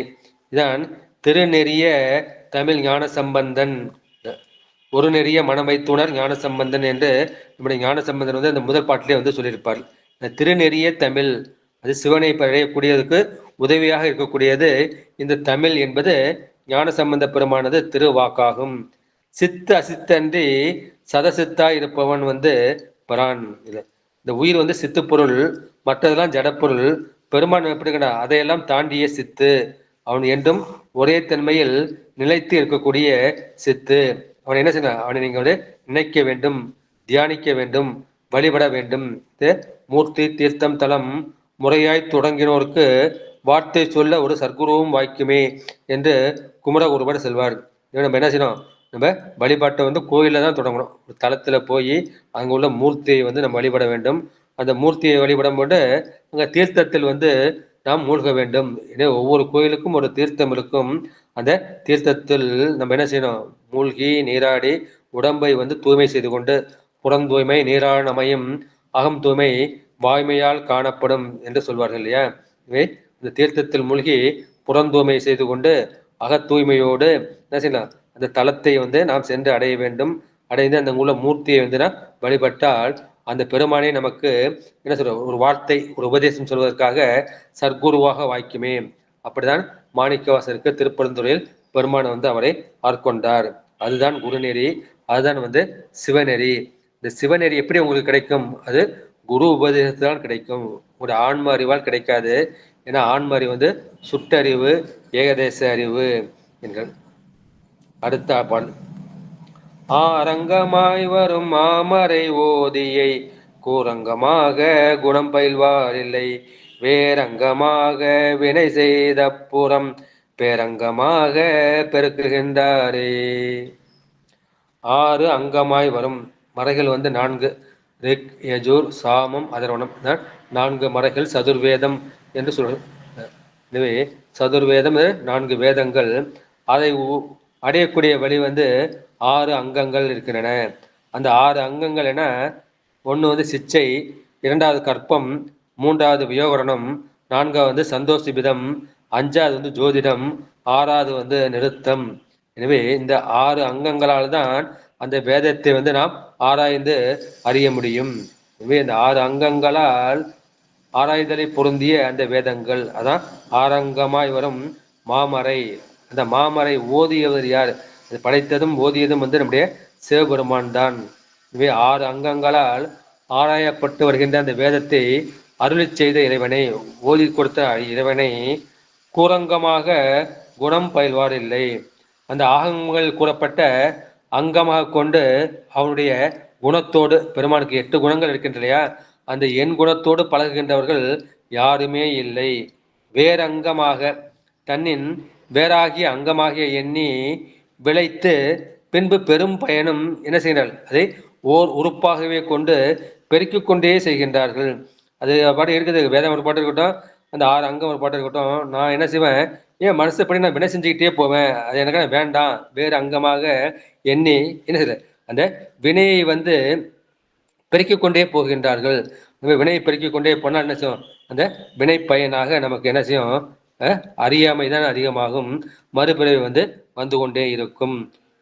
பெருமானின் குணம் பயில்வார் இல்லை. அந்த பரம்பொருளின் 8 குணங்களோடு பழகுவார் இல்லை. நம்முடைய அப்பர் பெருமான் யாமார்க்கும் குடியெல்லோம் யமனை அஞ்சும் அந்த திருப்பதி எல்லாரும் கடைசியில் என்னாலும் நாம் என் குணத்து உலோமே, நான் எங்க இருக்கேன், நான் இந்த லோகத்துல இல்லையா, பெருமானுடைய 8 குணத்துல இருக்கின்றேன். இயக்கிமார் 60 நாள் வரை என் குணம் செய்த ஈசனே. அந்த மாதிரி அவருடைய வழிபட்டவர்கள் அந்த இயக்கிமார்கள், அவர்களுக்கும் பெருமான் அந்த என் குணத்தை கொடுக்கின்றார். அவருடைய அடியார்களுக்கு எல்லாம் அந்த சிவமாம் தன்மை பெறும்போது அவர்களுக்கு அந்த என் குணம் வருகின்றது. அது சிவமாம் தன்மை அவர்கள் பெற்று விடுகின்றார்கள். எனவே அந்த சிவகுணத்தோடு இடைவிடாது பழக வேண்டும். அது வேறு அங்கமாக செய்து இதை முக்கியமான அங்கமாக கருதாமல் உப அங்கமாக விளைவித்து அந்த பரம்பொருள் என்ன செய்யலாம், அது உள்ள இருக்கு, அது புறத்துறுப்பாக பெருமான் வெளில இருக்கின்றார், வெளில வழிபட்டால் போதும் என்று அவன் பேரு அங்கமாக பெறுகின்றானே. எனவே அந்த அடையக்கூடிய அந்த பேர்களையும் பல உறுப்புகளாக பெருக்கிக் கொண்டே செல்கின்றார்கள். எனவே வேதாந்தம் பெருமனை ஒன்றாக சொல்லியிருக்கின்றது. இவர்கள் பலவாக பெருக்கிக் கொண்டே போகின்றார்கள். எனவே அவர்களுக்கு அந்த பயன் கிடைக்கவில்லை என்ற கருத்தை இந்த திருப்பாடல்ல நம்முடைய திருமூல புரான் சொல்லியிருக்கின்றார்கள். இதற்கு உண்டான அந்த விளக்கத்தை செல்லலாம். 6 அங்கமாக வரும் மாமரை, 6 அங்கங்களை உடையது அந்த மாமரை என்கின்ற இந்த எழுதா கிளவி. அந்த வேதத்தை நாம் எழுதக்கூடாது, ஏன்னா ஒரு சொல்ல கேட்டு நாம் சொல்ல வேண்டும். அதை எழுதா கிளவி என்று சொல்வார்கள். சுருதிங்கிறத சுரோத்திரம் என்ற காதை குறிக்கும். வேதத்தை காது மூலமாக கேட்டு நம்ம வாய் வழியாக படிக்க வேண்டும். அதை எழுதா கிளவி என்று சொல்வார்கள். அந்த எழுதா கிளவியாகிய வேதத்தை செய்த அந்த சிவபெருமானை, அந்த சிவபெருமான் தான் எங்கே இருக்கின்றான், அந்த வேதத்தின் முடிவில், அந்த வேத முடிவில் விளங்குபவனாக உணர்ந்து, அந்த உபனிஷம் இல்ல வேத சிரசு என்று சொல்லக்கூடிய அதன் முடிவில் பெருமான் தான் இருக்கின்றான் என்று அதை உணர்ந்து அவனது அருள் குணங்களை, அந்த 8 அருள் குணங்களை போற்ற வேண்டும். அந்த போற்றுபவர்கள் யாரும் இருக்கின்றார்களா, ஒருத்தர் கூட இல்லையேன்னு கூரங்கமாக குணம் பயில்வார் இல்லை. எனவே அந்த குணங்களை போற்றுபவர்கள் இந்த உலகத்தில் யாரும் இல்லை. அவர்கள் என்ன செய்கின்றார்கள், அது வேறு எதையோ தன்னுடைய கடமையாக நினைத்து கொண்டு அவர்கள் அவற்றால் சில பேர்களை உண்டாக்கி, இப்ப திருப்பதிக்கு போறாங்க, சில பேர் கிடைக்கிது, ஒரு பேர்களை உருவாக்கி கொண்டு அவற்றால் கிடைக்கின்ற பயன் மேலும் மேலும் பெருக்கிக் கொண்டே போகும்போது அவர்கள் என்ன செய்யல, பிறப்பையே பெருக்கிக் கொண்டு போகின்றார்கள். ஏன்னா அவர்களுடைய வினை அந்த மாதிரி இருக்கின்றது. எனவே சிவஞானத்தால் தான் இந்த பிறவி அறுபடும். மற்றபடி அந்த வேதத்தாலேயோ அந்த வேதத்தின் 6 அங்கங்களாலேயோ வேத முடிவாகிய அந்த உபனிஷதங்களாலும் இந்த பிறப்பு அறுபடாது. சிவஞானம், இந்த ஞானம்தான் உங்களுக்கு அந்த பிறவியை குறிக்கும். அந்த 6 அங்கம் சொல்லலையா, அந்த 6 அங்கத்துல சிச்சைனா என்ன, சிச்சை அந்த வேதத்தை ஒழிக்கும் முறையை உணர்த்துவது. அந்த வேதத்தை எப்படி நாம் ஒழிக்க வேண்டும். இப்போ திருவாசத்தை நம்ம முல்லை பண்ணல மோகன ராகத்தை பாடுறோம், சில பண்ணு மாற்றி நம்ம அழகா பாடுறாங்க. அதை ஒழிக்கக்கூடிய முறையை கூடுவது அந்த சிச்சை என்று குறிக்கும். வியாகரணம்ங்கிறது அந்த இலக்கணத்தை குறிக்கும். அந்த வேதத்தில் உள்ள அந்த மொழிகளின் இயல்பை இலக்கணத்தை கூறுவது வியாகரணம். சோதிடம் என்றால் என்ன, இப்போ வைதிக கர்மம் செய்யணும், நம்ம வீட்டுக்கு புகுமனை விழா வச்சிருக்கோம், ஒரு கல்யாணம் வச்சிருக்கோம், ஒரு காது குத்து வச்சிருக்கோம் அப்படின்னா அது எந்த காலத்துல செய்யணும்னா அந்த வைதிக கர்மங்கள். ஒரு வேள்வி செய்யறோம் அப்படின்னா அந்த வேள்வியை செய்யக்கூடிய அந்த காலத்தின் இந்த காலத்துல இந்த நேரத்துல நீங்க அதை செய்ய, இந்த ஓரையில நீங்க செய்யணும், அதனை ஜோதிடம். அடுத்து கற்பம்னா அந்த வைதிக கர்மங்களை எவ்வாறு அனுஷ்டிப்பது, இந்த வேத கர்மங்களை அதை நாம் எவ்வாறு செயல்படுத்துவது, எவ்வாறு அனுஷ்டிப்பது, சைவ அனுஷ்டானம் சொல்ல இல்லையா, அது மாதிரி இந்த வேதங்களை அனுஷ்டிப்பது எப்படி, இந்த வைதிக கர்மங்களை அனுஷ்டிப்பது எப்படி என்று சொல்லும். அது சந்தோஷி விதி என்பன சந்தம், சந்தம்னா அந்த முறையை வந்து குறிக்கும், அந்த பண்ணை வந்து குறிக்கும். அந்த சந்தங்களை வந்து தோபிசிதினா அந்த எழுத்து எண்ணிக்கை குறி. இதுல எத்தனை எழுத்து இருக்கு, இப்ப கட்டளை கலைத்துறைனா அதுக்கு எத்தனை எழுத்து இருக்கும், நேரிய சில ஆரம்பிச்சா எவ்வளவு, நிறைய சில ஆரம்பிச்சா எத்தனை எழுது, அது கணக்கு இருக்கிற மாதிரி இந்த வேதங்களுடைய சந்தங்களை எழுத்து எண்ணிக்கை குறி உணர்த்துவது. அதன் மூலமா தான் வேதத்தின் பயன் கொள்ள முடியும். எனவே இந்த ஆறும் வந்து வேதத்திற்கு அங்கமாக இருக்கின்றது, உறுப்பாக இருக்கின்றது. எனவே அங்கம் உடையதே அங்கம் என்று சொல்வார்கள். எனவே அந்த வேதத்திற்கும் 6 அங்கங்கள், 6 உறுப்புகள் வந்து இருக்கு. நமக்கு கண் உறுப்பு, ஒரு கால் உறுப்பு, முகம் ஒரு உறுப்பு, மூக்கு ஒரு உறுப்புங்கிற மாதிரி அந்த வேதத்திற்கு 6 உறுப்புகள் இருக்கின்றது. ஆனால் 6 அங்கமாய் வரும் வரை அந்த 6 அங்கம் வந்து சிச்சை வேதத்தை ஒழிக்கும் முறையை சொல்வது, வியாகரணம் வந்து அதன் இலக்கணத்தை சொல்வது, சோதிடம் வந்து அந்த வைதிகத்துக்குரிய காலத்தை நேரத்தை வந்து குறிப்பது, கற்பம் வந்து அந்த கர்மங்களை அனுஷ்டிக்கும் முறையை குறிப்பது, சந்தோஷி விதி என்பது இந்த சந்தங்களை எழுத்து எண்ணிக்கை கூறி வருவது, அதான் 6 அங்கம். அந்த மாதிரி 6 அங்கங்களையும் வேதத்தையும் இந்த 6 அங்கங்களையும் அவர்கள் வந்தனர்கள் வந்து வருந்தி கற்கின்றார்கள். ஆனால் என்ன சொல்ற, அவளுக்கு அந்த பயன் வந்து கிடைக்கும். கூறு அங்கம் என்ன, கூறு அங்கம் என்பது அந்த கூறாகிய அங்கம், சிறப்பு கூறாகிய அங்கம். அந்த சிறப்பாக சொல்லப்படும் உறுப்பு அது எது, அது தலை. ஏன்னா தலையில தான் நமக்கு அந்த 5 அறிவுக்கரணங்கள் இருக்கு. மெய், வாய், கண்மூக்கு, செவி 5மே இந்த தலையில தான் இருக்குது. அதான் தலையே நீ வணங்காய், தலை இதுனா அதான் முதன்மையானது, அதான் பிரமாணமானது. அதான் தலைக்கு வந்து எஞ்சான் உடம்பிற்கு சிரசே பிரதானம், அதான் முதன்மையானது. எனவே அதை அங்கம் என்று இந்த பாட்டில் வந்து சொல்லி இருக்கின்றார் என்று சொல்லிவிட்டு அடுத்து நிறைவு திருப்பாடல். பாட்டும் ஒளியும் பறகும் கணிகையர் ஆட்டும் அறாத அவனியின் மாட்டார் வேட்டு விருப்பார் விரதம் இல்லாதவர் ஈட்டும் இடம் சென்று இகழுட்டாரே. பாட்டும் ஒளியும் நம்முடைய தமிழை வந்து முத்தமிழ்னு சொல்லுவாங்க. ஒன்று வந்து இயல் தமிழ், இரண்டாவது இசைத்தமிழ், மூன்றாவது வந்து நாடகத்தமிழ்.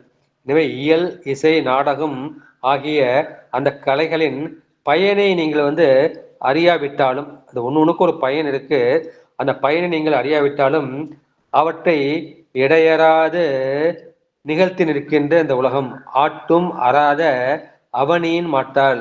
இந்த உலகத்துல ஒவ்வொரு இடத்துலயும் என்ன சொல்ல, ஒரு இசை நிகழ்ச்சி நடந்துகின்றது, ஒரு நாடக நிகழ்ச்சி நடந்துகிட்டு இருக்கிறது, ஒரு சொற்பொழிவு வந்து நடந்துட்டு இருக்கின்றது. இந்த உலகத்தில் வந்து அவை இடையறாது நிகழ்த்தி நிற்கின்ற இந்த உலகத்தில் வேட்டு விருப்பார் விரதமில்லாதவர்கள், இந்த வேதத்தை இடையறாது ஓதுகின்ற அந்த வேதியரும் என்ன செய்கின்றார்கள், அவர்களும் ஈட்டும் இடம் சென்று இகழுட்டாரே. ஆனா இந்த இடத்துல பணம் நிறைய கிடைக்குது அப்படின்னா எனக்கு அந்த கோயில் என்ன அர்ச்சகரா போடு அப்படின்னு சொல்றாங்க இல்லையா. ஏன்னா அவர்கள் வந்து பொருள் பெற விரும்பி பொருள் ஆசை நிறைந்த நெறிமுறை இல்லாத அந்த இசை வல்லுநர்கள் இல்ல, அந்த இசை பாடக்கூடிய அந்த வல்லுநர்களுக்கும் அந்த கணிகையர் என்று அவர்களுக்கும் சென்று அவரோடு அவர்கள் நிற்கின்றார்கள் என்ற கருத்தை வந்து வேதியை ஆனாலும் சரி அவனுக்கு வந்து என்ன செய்ய, பாட்டு மேல ஆசை வருது, கணிகையர் மேல வந்து ஆசை வருது, பொருள் மேல வந்து ஆசை வருகின்றது. எனவே பாட்டு என்பது அது இயல் பாட்டினை குறிக்கும், இயல் தமிழை வந்து குறிக்கும். ஒளி என்பது பாட்டும் ஒளி என்பது பண் அமைந்த இசைப்பாடல், தேவாரம், திருவாசகம் போன்ற இசைப்பாடல்களை குறிக்கும். எனவே அந்த விரதம் என்பது என்ன, விரதம் என்பது நெறிப்பட்ட வாழ்க்கை தான் விரதம். நான் சோமவார விரதம் இருக்கேன்னா, அமாவாசை விரதம் இருக்கேன், பௌர்ணமி விரதம் இருக்கேன், ஒரு விரதம் இருக்குங்க இல்லையா. இந்த விரதம் என்பது ஒரு நெறிப்பட்ட மனத்தை வந்து நெறிப்படுத்தக்கூடிய அந்த வாழ்க்கை, அதை தான் வந்து அதை விரதம் என்று சொல்கின்றார்கள். இவை இயல்பாட்டு முதலிய அந்த கலைகள் எல்லாம் எதற்காக இருந்தது, அந்த மனிதர்கள் வந்து நல்ல பண்பை வந்து வளர்க்க வேண்டும். அதற்காக தான் அறிஞர் பெருமக்கள் வந்து இந்த கலைகளை வந்து கொடுத்தார்கள், பாட்டையும் ஒளியையும் அது கொடுத்தார்கள். அவற்றில் வல்லுநர்கள் இருப்பது யாருன்னா அந்த கணிகை மக்கள் தான் அது வந்து சிறப்பாக இருக்கின்றார்கள். எனவே அவர்கள் அதை வைத்துக்கின்ற என்ன செய்கின்றார்கள்னா அதை வைத்து பொருள் ஈட்டுகின்றார்கள். இப்ப நம்ம கூட பார்க்கிறோம், சில பேர் வந்து சிறந்த அடியார்கள் இருக்கின்றார்கள்னா, ஆனா அவங்க போய் இவ்வளவு இடத்துல பேசுனா எனக்கு வந்து 1000 கொடு 10,000 கொடு அப்படின்னு ஒரு ரேட்டு வந்து பேசிக்கிட்டு தான் அவங்க பேச போறாங்க. இப்போ அதனால வந்து என்ன பயன்? அவங்க சைவ சித்தாந்தம் படிச்சு வந்து என்ன பயன்? ஒரு பயனும் வந்து கிடையாது. இவ்வளவு கொடுத்தாதான் நான் வருவேன், இவ்வளவு கொடுத்தா நான் வருவேன் அப்படின்னு சொல்றேன். அங்க போனா அவங்க வந்து நிறைய பணம் தான் கொடுக்க தான் போறாங்க. ஆனா அவங்க ரேட்டு பேசிட்டு தான் அங்க போகின்றார்கள். அவர் வந்து விருப்பார் விரதம் இல்லாதவர்கள். அவர் வந்து பொருள் ஈட்டக்கூடிய இடமாகிய அந்த அரசன் முதலிய அந்த செல்வர்களிடம் செல்லுகின்றார்கள். அந்த இடத்துல இந்த வேதியர்களும் போய் என்ன சொல்ல, உங்களுக்கு அவர் முன்னால் அந்த வேதத்தையும் ஆகமத்தையும் ஓதுகின்றார்கள். அதனால் அவருக்கு பயன் கிடைக்கும். ஆனால் பயன் வந்து சிறிதளவு தான் கிடைக்கும். ஏன்னா மனசுல வந்து எதிர்பார்ப்பு வந்து விட்டது. எனவே இது தக்கார்க்கு கொடுக்க வேண்டும். இது வந்து இன்னது செய்யத்தக்கது, இன்னது செய்யத்தகாது என்ற அறிவு வந்து வேண்டும். அந்த அறிவு முக்கியமா பிராமணர்களுக்கு வந்து இருக்க வேண்டும். எனவே வேதியர்கள் அவர்களை தன்னை அந்தணர்கள் என்று சொல்கின்றார்கள். நாம் வந்து வைதிகர்கள் என்று சொல்கிறார்கள். நம்மளா பார்த்து லௌகிகள், லௌகிகள் உலக வாழ்க்கையில் இருக்காங்க நம்மளை சொல்கின்றார்கள். நான் சொல்லிவிட்டு அவங்க என்ன செய்கின்றார்கள்? இந்த பணம் பெறக்கூடிய இடத்துல போய் தான் அவங்க நிற்கின்றார்கள். எனவே அவர்களை சிவபெருமானை உணரவில்லை. சிவபெருமானை உணராவிட்டால் அவர்களுக்கு உலகப்பட்டு நீங்காது என்று சொல்கின்றார்கள். எனவே இந்த திரண்ட கருத்து என்ன? வேதத்தின் பயன் வந்து சிவநெறி தான். அந்த சிவநெறியை நீங்கள் உணர வேண்டும். உணர்ந்து அந்த நெறியிலேயே நீங்கள் நீக்கமர நிற்க வேண்டும். இதனுடைய சண்டேஸ்வர புராணத்துல வந்து சேக்கிலார் புராணம் சொல்வார், வேத பயனாம் சைவமும். இந்த வேதத்தின் பயன் என்ன? அந்த சைவம் தான் என்று சொல்வார்கள். திருவிசைப்பாவிலையும் அவர் சொல்வார், ஆசிக்க ஆரியங்கள் ஓதும் ஆதரை பேதவாத பிசுக்கரை காணாக்கண் வாய் பேசாத பேய்களோடே. இந்த ஆரியங்கள் ஓதும் ஆதர்கள் வந்து கீழ்பட்ட மக்கள், அவர்கள் பேதவாத பிசுக்கர்கள், பெருமானையிலிருந்து நம்மளை பேதப்படுத்தி பார்க்கின்றார்கள். அத்த பசுகள் என்னென்ன, அவளை கண்ணால் காணக்கூடாது, அவர்களோடு பேசக்கூடாது என்று இந்த திருவிசைப்பால வந்து சொல்வார்கள். எனவே வேதத்தை செய்தவன் வந்து சிவபெருமான். அதனால் அடையக்கூடிய பயன் வந்து வீட்டு நெறி. எனவே பெருமான் ஒருவனையே பற்றி கொண்டால் உங்களுக்கு அந்த வீட்டு நெறி கிடைக்கும். நீ வேதத்தை ஓதியும் நீ வந்து பொருள் ஆசை இருந்தால் உனக்கு அந்த வீட்டு நெறி வந்து கிடைக்காது. உனக்கு வந்து அந்த உலக இன்பம் தான் வந்து கிடைக்கும். அந்த உலக இன்பம் என்ன செய்யணும்? முதலில் இன்பம் போல தோன்றி பிறகு உனக்கு துன்பமாக முடியும். எனவே நீ சிவபெருமான் ஒருவனே வணங்கத்தக்கவன் என்ற கருத்தை நீ உணர்ந்து கொள்வாயாக என்ற அந்த கருத்தை சொல்கின்றான். அதற்கு பாட்டு ஒளியும் கறக்கும் பணவிகள் ஆட்டும் அறாத அவனிலே. பாட்டுனா பாட்டுனே வச்சுக்கோங்க, ஒளினா இசை வச்சுங்க. அது பறக்கும்னா அந்த பூமியிலே வந்து பறந்து இருக்கின்றது. எல்லா இடத்துலையும் ஒரு நிகழ்ச்சி நடந்து கொண்டே இருக்கின்றது. அது பெரும்பாலும் பெண்கள் தான் வந்து ஆடுவார்கள். அது பொருள் கருதி ஆடுபவர்களை வந்து அவர்கள் கணிகையர் என்று சொல்வார்கள். அந்த கணிகையராகிய அந்த ஆடல் மகளிரின் அந்த ஆடல் அறாத அந்த பூமியிலே மாட்டாதார், இந்த நெறி நிற்க மாட்டாதார் மேட்டு விருப்பார். அவர்கள் வந்து போகம் வேண்டும், மோட்சங்களை வந்து வேண்டும். விரதம் இல்லாதவர்கள், அவர்கள் விரதம் இல்லாமல் ஈட்டும் இடம் சென்று இகழிட்டாரே, பொருள் ஈட்டக்கூடிய சில இடத்தில் சென்று அவர்கள் வந்து தன்னை தாழ்த்தி கொள்கின்றார்கள். பொருள் பொதிந்த பாட்டும் பொருள் இல்லாத அந்த ஓசையும் பரவியது இந்த பூமி. இந்த பூமியிலே பொருளோடு கூட்டிய பாட்டும் இருக்கின்றது. பொருள் இல்லாத அந்த இசையும் அந்த ஒளியும் வந்து ஓசை ஒளி எல்லாம் ஆனாய் நீயே என்று அப்பர் பெருமான் செய்கின்றார். அவர்கள் வந்து என்ன செய்யணும்? அதை தெய்வ இசையை மட்டும் நீ பயன்படுத்தணும். தேவாரம், திருவாசகம் போன்ற தெய்வ இசையை வந்து நீ பயன்படுத்தி கொண்டால் உடைய சித்தம் வந்து பண்படும். நீ ஒரு டிராமாவுக்கு போற, ஒரு சினிமாவுக்கு போற, அங்க என்ன அங்க காம இச்சையை வந்து தூண்டுவதாக தான் அந்த ஆடலும் பாடலும் வந்து அமைந்திருக்கும். எனவே அந்த மாதிரி போனா அவன் மனசு வந்து எனக்கும் திரிந்து கீழ் நோக்கி போய்விடும். நீ மேல் நோக்கி சிவங்கிட்ட போறப்ப மனசு அதை கீழ் நோக்கி அவங்க எடுத்துட்டு போவாங்க. எனவே அந்த கணிகை ஆட்டத்துக்கு நீ வந்து போயிடாத. எனவே ஆனா மக்கள் என்ன செய்கின்றார்கள்? எனக்கு மோட்சம் வேணும், மோட்சம் வேணும் கேட்கிறாங்க. ஆனா அவங்களுக்கு என்ன செய்யல, இந்த கணிகையின் போகம் வந்து அதில் விருப்பம் இருக்கின்றது. எனவே அவர்கள் வந்து புண்ணிய பாவங்களை ஈட்டும் இடமாகி இந்த பூமிக்கு வந்து என்ன செய்கின்றார்கள்? இந்த முத்தி நெறிக்கு போகாமல் போக நெறியிலே அழுந்து நிற்கின்றார்கள். மேட்டு விருப்பார் என்றால் என்ன? இந்த மேடுனா உயர்ந்ததை குறிக்கும். எனவே உயர்ந்த நிலமாகிய அந்த முக்தியை, அந்த முக்தியை விருப்புகின்றவர்கள் என்ன செய்யணும்? அதுக்கு உண்டான விரதம் வந்து காக்க வேண்டும். விரதம்னா அதுக்கு உண்டான அந்த தவ ஒழுக்கம், சரியை கிரியை யோகத்தை அவர்கள் செய்ய வேண்டும். அந்த தவ ஒழுக்கம் இல்லாவிட்டால் அவர்கள் யார்? அவர்கள் வந்து போக காமிகள், போகத்தை விரும்புவர்கள். இது வந்து போக பூமி, நீங்க வந்து போகத்தையும் ஏற்றுக்கொள்ளலாம். இது வந்து யோக பூமி, யோகத்தையும் நீங்கள் வந்து செய்து கொள்ளலாம். ஞான பூமி, ஞானத்தையும் நீங்கள் ஈட்டிக் கொள்ளலாம். எனவே அந்த ஈட்டக்கூடிய இடமாக இந்த பூமி இருக்கின்றது. நீங்கள் போகத்தை ஈட்டலாம், யோகத்தை ஈட்டலாம், ஞானத்தை ஈட்டலாம். ஆனால் இந்த பிறவி எடுத்ததற்காக அது பெருமானுடைய திருவடியை அடைவதற்காக தான், அதற்காக பிறப்பெடுத்திருக்கின்றோம் என்ற அந்த எண்ணம் வந்தால் இந்த உலக இன்பங்கள் வந்து பெரிதாக தோன்றாது. அது ஒரு காலத்தில் வந்து தெவிட்டு விடும். இந்த சரியைக்கிரிய யோகம் வந்து தெவிட்டாமல் நிற்கும். எனவே இந்த வேதம் வந்து சிறப்புள் பெற்றதுன்னா அந்த வேதத்தில் ஒன்றாகிய அந்த சந்தோஷிபிதம் நிறுத்தம். இந்த நிறுத்தம் வந்து நடனத்தையும் வந்து குறிக்கும். எனவே என வேதத்தை ஓதி வேத அங்கங்களை ஆராய்ந்து உணர்ந்து பெருமான் திருவடியை சேர வேண்டும். இதுதான் அந்த வேத சிறப்பு என்று சொல்லிவிட்டு அடுத்து ஆகம சிறப்புக்குள் நாம் செய்யலாம். அஞ்சனமேனி அறிவையோர் பாகத்தன் அஞ்சோடு 23 ஆகமம் அஞ்சலி கூப்பி 66 அஞ்சா முகத்தில் அரும்பொருள் கேட்டதே. இதுல அந்த ஆகம தொகை சொல்ற. ஆகம எத்தினா அஞ்சோடு 23, 23 5 கூட்டம் 28. ஆகமங்களின் எண்ணிக்கை வந்து அது 28. அதை கேட்டவர்கள் யாருன்னா அஞ்சலி கூப்பி 66 அஞ்சா முகத்தில் அரும்பொருள் கேட்டதே. இந்த ஆகமங்கள் எண்ணிக்கை சொல்லுகின்றார்கள். அதை வந்து யார் வந்து கேட்டார்கள் என்று சொல்கின்றார்கள். பத உரை வந்து பார்க்கலாம்.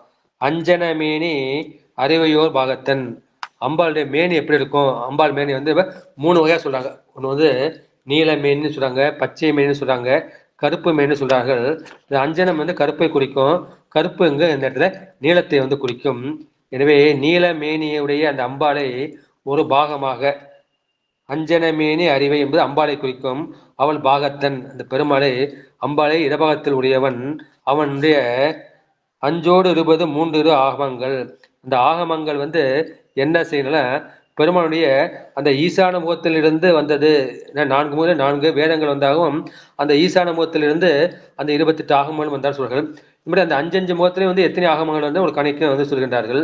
எனவே இந்த ஈசான முகமாகிய அந்த உச்சி முகத்திலிருந்து 66 பேர்கள் வந்து இந்த கையில வந்து அஞ்சலி குப்பி அவருடைய அரும்பொருளாகிய அந்த ஆகமங்களை வந்து கேட்டார்கள். அந்த ஆகமங்கள் எண்ணிக்கை வந்து 28 உள்ளன. எனவே இந்த 28 ஆகமங்களும் அதை கேட்ட 66 பெயரும் அது என்ன என்பதை சொல்லியிருக்கிறார்கள். இதை நீங்கள் வந்து காதால் வந்து கேட்டுக்கொள்ளுங்கள். இந்த ஆகமத்தை பற்றி தெரிஞ்சா போதும். இந்த ஆகமம் வந்து 1 காமிகம், 2 யோகஜம், 3 சிந்தியம், 4 காரணம், 5 அஜிதம், 6 தீப்தம், 7 சூட்சுமம், 8 சகஸ்ரம், 9 அம்சுமான், 10 சுப்ரபேதம், 11 விஜயம், 12 நிஸ்வாசம், 13 சுயாம்புவம், 14 அனலம், 15 வீரம், 16 ரௌரவம், 17 வந்து மகுடம். இந்த ரௌரவ ஆகமம் தான் நமக்கு சிவஞான போதமாக கிடைக்கின்றது. அடுத்து 18 வந்து விமலம், 19 வந்து சந்திரஞானம், 20 வந்து பிம்பம், 21 போக்தீதம், 22 வந்து லலிதம், 23 வந்து சித்தம், 24 சந்தானம், 25 வந்து சர்வோக்தம், 26 வந்து பாரமேஸ்வரம், 27 வந்து கிரணம், 28 வந்து வாதுளம். இந்த ஆகமங்களை சொல்லும்போது காமிகம் முதலாக வாதுளம் ஈராக என்று சொல்வார்கள். அதுபோல இங்க காமிகம் வந்து முதல் ஆகமம், வாதுளம் வந்து அது இறுதி ஆகமம். இதை வந்து 66 பேர்கள் வந்து கேட்டிருக்கின்றார்கள்னா காமிகத்தை கேட்டது வந்து 3 பேர். 1 பிரணவர், 2 திரிகலர், 3 வந்து கரர். யோகசத்தை கேட்டவர் வந்து 3 பேர், சுதா, பஸ்மர், விபு. சிந்தியத்தை கேட்டவர்கள் வந்து 3 பேர், சுதீப்தர், கோபதி, அம்பிகை. அம்பிகை வந்து சிந்திய ஆகமத்தை கேட்டிருக்கிறார்கள். காரணத்தை கேட்ட வந்து 3 பேர், காரணர், சர்வருத்ரர், பிரஜாபதி. பிரஜாபதி என்ற படைப்பு கடவுள் கேட்டிருக்கின்றார். அஜிதம் அதை கேட்டவர்கள் வந்து 3 பேர், சுசீவர், சிவர், அச்சுதர். தீப்தம் என்ற ஆகமத்தை கேட்டவர்கள் அவர் 3 பேர், ஈசர், ஈசானர், ஹுதாசுனர். சூட்சுமம் என்ற ஆகமத்தை கேட்டவர்கள் சூட்சுமர், வைஸ்ரவணவர், பிரபஞ்சனர் என்ற 3 பேர். சகசிராகமத்தை கேட்டவர்கள் காலர், பீமர், தருமர் என்ற 3 பேர்கள். அம்சுமான் என்ற ஆகமத்தை கேட்டவர்கள் அம்பு சம்யமர், அர்கர், ரவி என்கின்ற அந்த சூரியன். சுப்ரபேதத்தை கேட்டவர்கள் வந்து தசேசர், விக்னேசர், சசி என்ற 3 பேர். இதெல்லாம் 3 பேர். அதுக்கப்புறம் 10 ஆகமங்களையும் என்ன 3 பேர் கேட்டிருக்கின்றார்கள். அதாவது 30 பேர் வந்து முடிஞ்சிச்சு. அதுக்கப்புறம் உள்ளதெல்லாம் 2 பேரா கேட்டிருக்காங்க. 11 விஜயத்தை வந்து அனாதி ருத்ரர் பரமேஸ்வரர். நிஸ்வாசத்தை கேட்டவர்கள் தசாரணர் சைலசர். சுயாம்பூம் கேட்டவர் நிதனேசர் பிரம்மர். அனலத்தை கேட்டவர் வியோமர் அக்னி. வீரத்தை கேட்டவர்கள் தேஜஸ் பிரஜாபதி. ரௌரவத்தை கேட்டவர்கள் பிரமேசர் நந்திகேசர். எனவே நந்தியம்பெருமானது இந்த ரௌராகமத்தை கேட்டு அதன் மூலமாக நமக்கு சிவஞான போதம் வந்து வந்தது. மகுடாகமத்தை கேட்டவர் சிவர் மகாதேவர். விமலாகமத்தை கேட்டவர் சர்வாத்மர் வீரபத்திரர். சந்திரஞானத்தை கேட்டவர் அனந்தர் கிரகஸ்பதி. அப்புறம் பிம்பாகமத்தை கேட்டவர் பிரசாந்தர் ததிசி. புரோக்தீதத்தை கேட்டவர் சூலி கவசர். லலிதத்தை கேட்டவர் லயர் ஆலயர். இந்த லாங்கிற வார்த்தையை வச்சு லயர் ஆலயர் லலிதம்.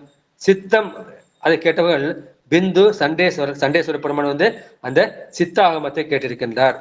சந்தானம் இதை கேட்டவர் சிவனிஷ்டர் வாயு. சர்வோக்தம் என்ற ஆகமத்தை கேட்டவர் சோமதேவர் நிருசிம்மர்.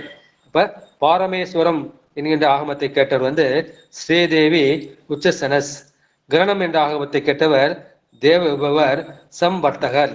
வாதுலம் என்ற ஆகமத்தை கேட்டவர் வந்து சிவர் மகாகாலர். எனவே அந்த ஆகமங்கள் வந்து 28, அதை கேட்டவர்கள் வந்து 66. இந்த 10 ஆகமங்களை வந்து ஏற கேட்டுக்காங்கன்னா அதை ஒவ்வொரு ஆகமத்தையும் 3 பேராக 30 பேர் கேட்டிருக்கின்றார்கள். பாக்கி 36 பேர் வந்து அந்த எழுதியுள்ள அந்த ஆகமங்களை, அந்த 18 ஆகமங்களை கேட்கும்போது 18 36 வரும். எனவே அவர்கள் 66 பேர்கள் வந்து கேட்டிருக்கின்றார்கள் என்று சிலர்.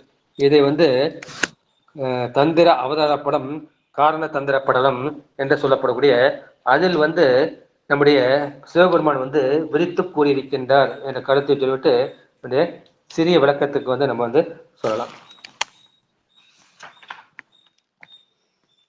எனவே வேத நூல் என்பது சைவ நூல், வேத நூல் என்பது பொது நூல், சைவம் வந்து சிறப்பு நூல். எனவே அந்த பொது நூலை அவர்கள் படித்து விட்டார்கள். ஆனால் உண்மை வந்து அவர்களுக்கு தெரியவில்லை. அப்போது அவர்களுக்கு மலைப்பு வந்து விடுகின்றது, மலைவு வந்து விடுகிறது, அந்த அறியாமை வந்து விடுகின்றது. இந்த உண்மை என்ன என்று ஆராய்ந்து உணரக்கூடிய அந்த வேட்கையும் விருப்பமும் வருகின்றது. அப்போது இவர்களுக்கு அறிவு புகட்ட வேண்டும் என்று பெருமான் நினைத்து அவர்களுக்கு சிவ ஆகமங்களை வந்து பெருமான் உணர்த்துகின்றார். அந்த உண்மையை முற்ற உணர வேண்டும் என்ற அந்த வேட்கையும் அறிவும் வேண்டும். அந்த அறிவு இல்லாமல் சும்மா காதால கேட்கணும் அப்படின்னு நினைப்பவர்கள் வந்து உலகர். எனவே அந்த உலகருக்கு சொல்லி பிரயோஜனம் இல்லை. அந்த வேட்கையும் அறிவும் யாருக்கிட்டனா அந்த சத்தினி பாதர், இறைவனை ஒப்பு மலபரி பாகம் சத்தினி பாதம். இந்த சத்தினி பாதம் 4 வகைப்படும். மந்ததரம், மந்தம், தீவிரம், தீவிரதரம். ஏன்னா இந்த தீவிரத சத்தினிபாதருக்கு தான் அந்த வேட்கை வந்து வரும். எனவே உலகர் பொருட்டு வேதம் என்ற பொது நூலை பெருமான் செய்தார். இந்த சத்தினிபாத பொருட்டு பெருமான் வந்து ஆகமம் என்னும் இந்த சிறப்பு நூலை வந்து செய்தார். எனவே பெருமான் சொல்லக்கூடிய அந்த முதல் நூலாக வந்து 1 அல்ல 2, 1 வேதம் என்ற பொது நூல், ஆகமம் என்ற அந்த சிறப்பு நூல். இதுக்கு வந்து சிவஞான சித்தியாரில் வந்து 8ஆம் சூத்திரத்தை 15ஆவது சொல்வார். வேத நூல் சைவ நூல் என்று 2 நூல்கள். வேதத்தை வேத நூல் சொல்லிட்டாரு, ஆகமத்தை வந்து சைவ நூல் என்று சொன்னார்கள். வேறுமுல நூல் இவற்றின் விரிந்த நூல்கள். மற்ற நூல்கள் எல்லாம் இவற்றின் விரிநூல்கள் தான். நம்ம சிவஞான போதம், சிவஞான சித்தியார், சிவப்பிரகாசம் என்கின்ற 14 சாத்திர நூல்களும் இவற்றின் விரிந்த நூல்கள். ஆதி நூல் அனாதி அமலன் தருநூல் 2. ஆதி நூல் அந்த முதல் நூல்னா அனாதி அமலன், இந்த மலம் பற்றாத சிவபெருமானுக்கு கொடுக்கக்கூடிய அந்த நூல் 2. அதில் ஆரண நூல் பொது. ஆரணம்னா வேதத்தை குறிக்கும். அந்த வேத நூல் வந்து பொது. சைவம் அரும் சிறப்பு நூலாம். இந்த ஆகமம் தான் சைவம்னு சொல்றார். அது சைவர்களுக்கே உரியது. எனவே இந்த ஆகமம் வந்து அரும் சிறப்பு நூல், அது சைவ சித்தாந்தத்துக்கே உரியது. நீதியினால் உலகர்க்கும், இது வந்து உலக நீதிக்காக பெருமான் வந்து வேதத்தை வந்து கொடுத்தார். நீதியினால் உலகர்க்கும் சத்தினிபாதர்க்கும் நிகழ்த்தியது. பெருமானை அடைய வேண்டும் என்ற அவாவுடைய இந்த தீவிரதன சத்தியபாதற்காக பெருமான் நிகழ்த்தியது ஆகம நூல். நீன்மறையின் ஒளிபொருள் வேதாந்த தீதிர் பொருள். எனவே அந்த மறை சொல்லக்கூடிய அந்த பொருள் வந்து வேத அந்தம், வேதத்தின் முடிவு. அது உபநிஷதம் என்றும் வேத சிரஸ் என்றும் வேத முடிவு என்றும் சொல்லப்படும். அது தீதில் பொருள் கொண்டு உரைக்கும் நூல் சைவம். தீதில்லாத, தீமையை இல்லாத செய்யக்கூடிய தீதிலா திரு தொண்ட தொகைங்கிறப்ப அது திருத்தொண்ட தொகையில தீது இருக்குமா? அது தீது இருக்காது. நமக்குள்ள தீதை வந்து இல்லாமல் ஆக்கக்கூடியது இந்த திருத்தொண்ட தொகை. தீதில்லாத திரு தொண்ட தொகை தரன அது சேக்கலார் வந்து பாடுவார். இந்த தீதில் பொருள்னா நமக்கு உண்டான தீமையை இல்லாத ஆக்கக்கூடிய பொருளை கொண்டு உரைப்பது சைவம். அதான் ஆகம நூல். பிற நூல் திகழ்பூர்வம். மற்ற நூல்லாம் பூர்வ நூல்கள். சிவாகமங்கள் சித்தாந்தமாகும். சித்தாந்தம்னு சொன்னாலே அது வந்து சிவ ஆகமங்கள் தான் என்று சொல்கின்றார்கள். இதுதான் நம்முடைய சேக்கிலார் சொல். வேதநெறி தலைத்தோங்க மிகு சைவத்துறை விளங்க. ஞானசம்பந்தர் எதுக்காக பிறப்படுத்தார்னா அந்த வேதம் ஆகம் இரண்டுக்கும் வேதநெறி தலைத்துவங்க அது சொல்லிட்டாரு. மிகு சைவத்துறை விளங்குனா அதை ஆகமம் வந்து விளங்குவதற்காக என்று சொன்னார்கள். எனவே உலகியல் வேத நூலொழுக்கம் என்பதும் இந்த உலகியல வாழ்வதற்கு வேத நூலொழுக்கம் வந்து பயன்படும். நிலவு மெய்நெறி சிவநெறி என்பதும் இந்த மெய்நெறியாகிய சிவநெறியை அடைவதற்கு உதவுவது இந்த ஆகமம் என்பதையும் சேக்கிலார் வந்து சொல்வார். இதுதான் சைவ சமயத்தின் இந்த உண்மையை திருப்பாசுர வாயிலாகவும் பாண்டியனுக்கு வந்து அறிவுறுத்துவார். அதுதான் போது இந்த முதல் பாட்டு இருந்த வாழ்க அந்தனர் வானவர் ஆனினம் வீழ்க தன்புணல் வேந்தனும் ஓங்குக ஆள்க தீயது எல்லாம் அரண் நாமமே சூழ்க வையகமும் துயர் சீர்கவே. எனவே அவர் என்ன சென்றார்? முதல்ல வாழ்க அந்தனர் வானவர், அந்தனரையும் அந்த வானவரையும் பொதுப்பட குறித்தார். அப்புறம் அது மேல வீழ்க தன்புணல் வேந்தனும் ஓங்குக. அந்த நெடுமாற்றம் வந்து அந்த கூன்படியினர் உயர்ந்து விட்டான். அந்த மலையும் வந்து விழுந்து விட்டது. ஆள்க தீயது எல்லாம். இந்த தீயதெல்லாம் ஆள்கன்னா எப்படி இருக்கணும்? அது வந்து ஆகமத்தால் தான் அது வீழும். அறநாமே சூழ்க, இந்த அறநாமே சூழ்க வையகமும் துயர் தீர்கவே. இந்த உலகம் துயர் தீர வேண்டும் என்றால் அந்த ஆகமத்தில் சொல்லக்கூடிய அந்த அறநாமத்தை நாம் சொல்ல வேண்டும் என்று சொல்கின்றார்கள். அடுத்து இரண்டாவது திருப்பாடல்கள்.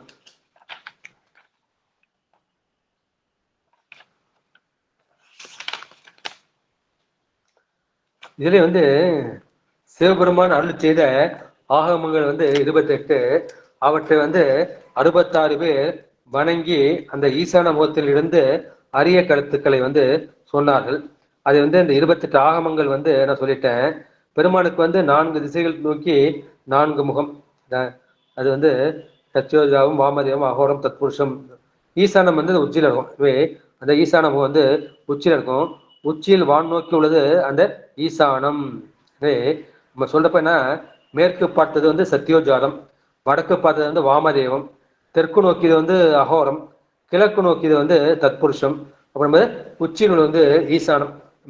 ஈசான மூர்த்தியை நமக, தத்புருஷ பக்தர நமக, அகோர ஹிருதய நமக, வாமதேவம், சத்யோஜாத மூர்த்தியை நமக என்று அந்த 5 முகங்களையும் அனுஷ்டானத்தில் வந்து பயன்படுத்தும். அப்ப ஈசான மூர்த்தங்கிறது இந்த உச்சியில இருக்கிறது. தத்புருஷம் வந்து கிழக்கு நோக்கி வந்து இருக்கின்றது, மேற்கு நோக்கி சத்யோஜாதம் இருக்கின்றது, வாமதேவம் வடக்கு நோக்கி இருக்கின்றது, அகோரம் வந்து தெற்கு நோக்கி இருக்கின்றது என்று பார்க்கின்றோம். எனவே அந்த கீழுள்ள 4 முகங்களுக்கு மேலேதான் இந்த ஈசான முகம் வந்து இருக்கின்றது. எனவே அந்த 4 வேதங்களை 4 முகங்களால் பெருமான் வந்து சொன்னார். அந்த 28 ஆகமங்களை உச்சில் உள்ள அந்த ஈசான முகத்தில் சொன்னார். இதுதான் 5ஆம் முகத்தில் அரும்பொருள் கேட்டது என்று சொல்வார்கள்.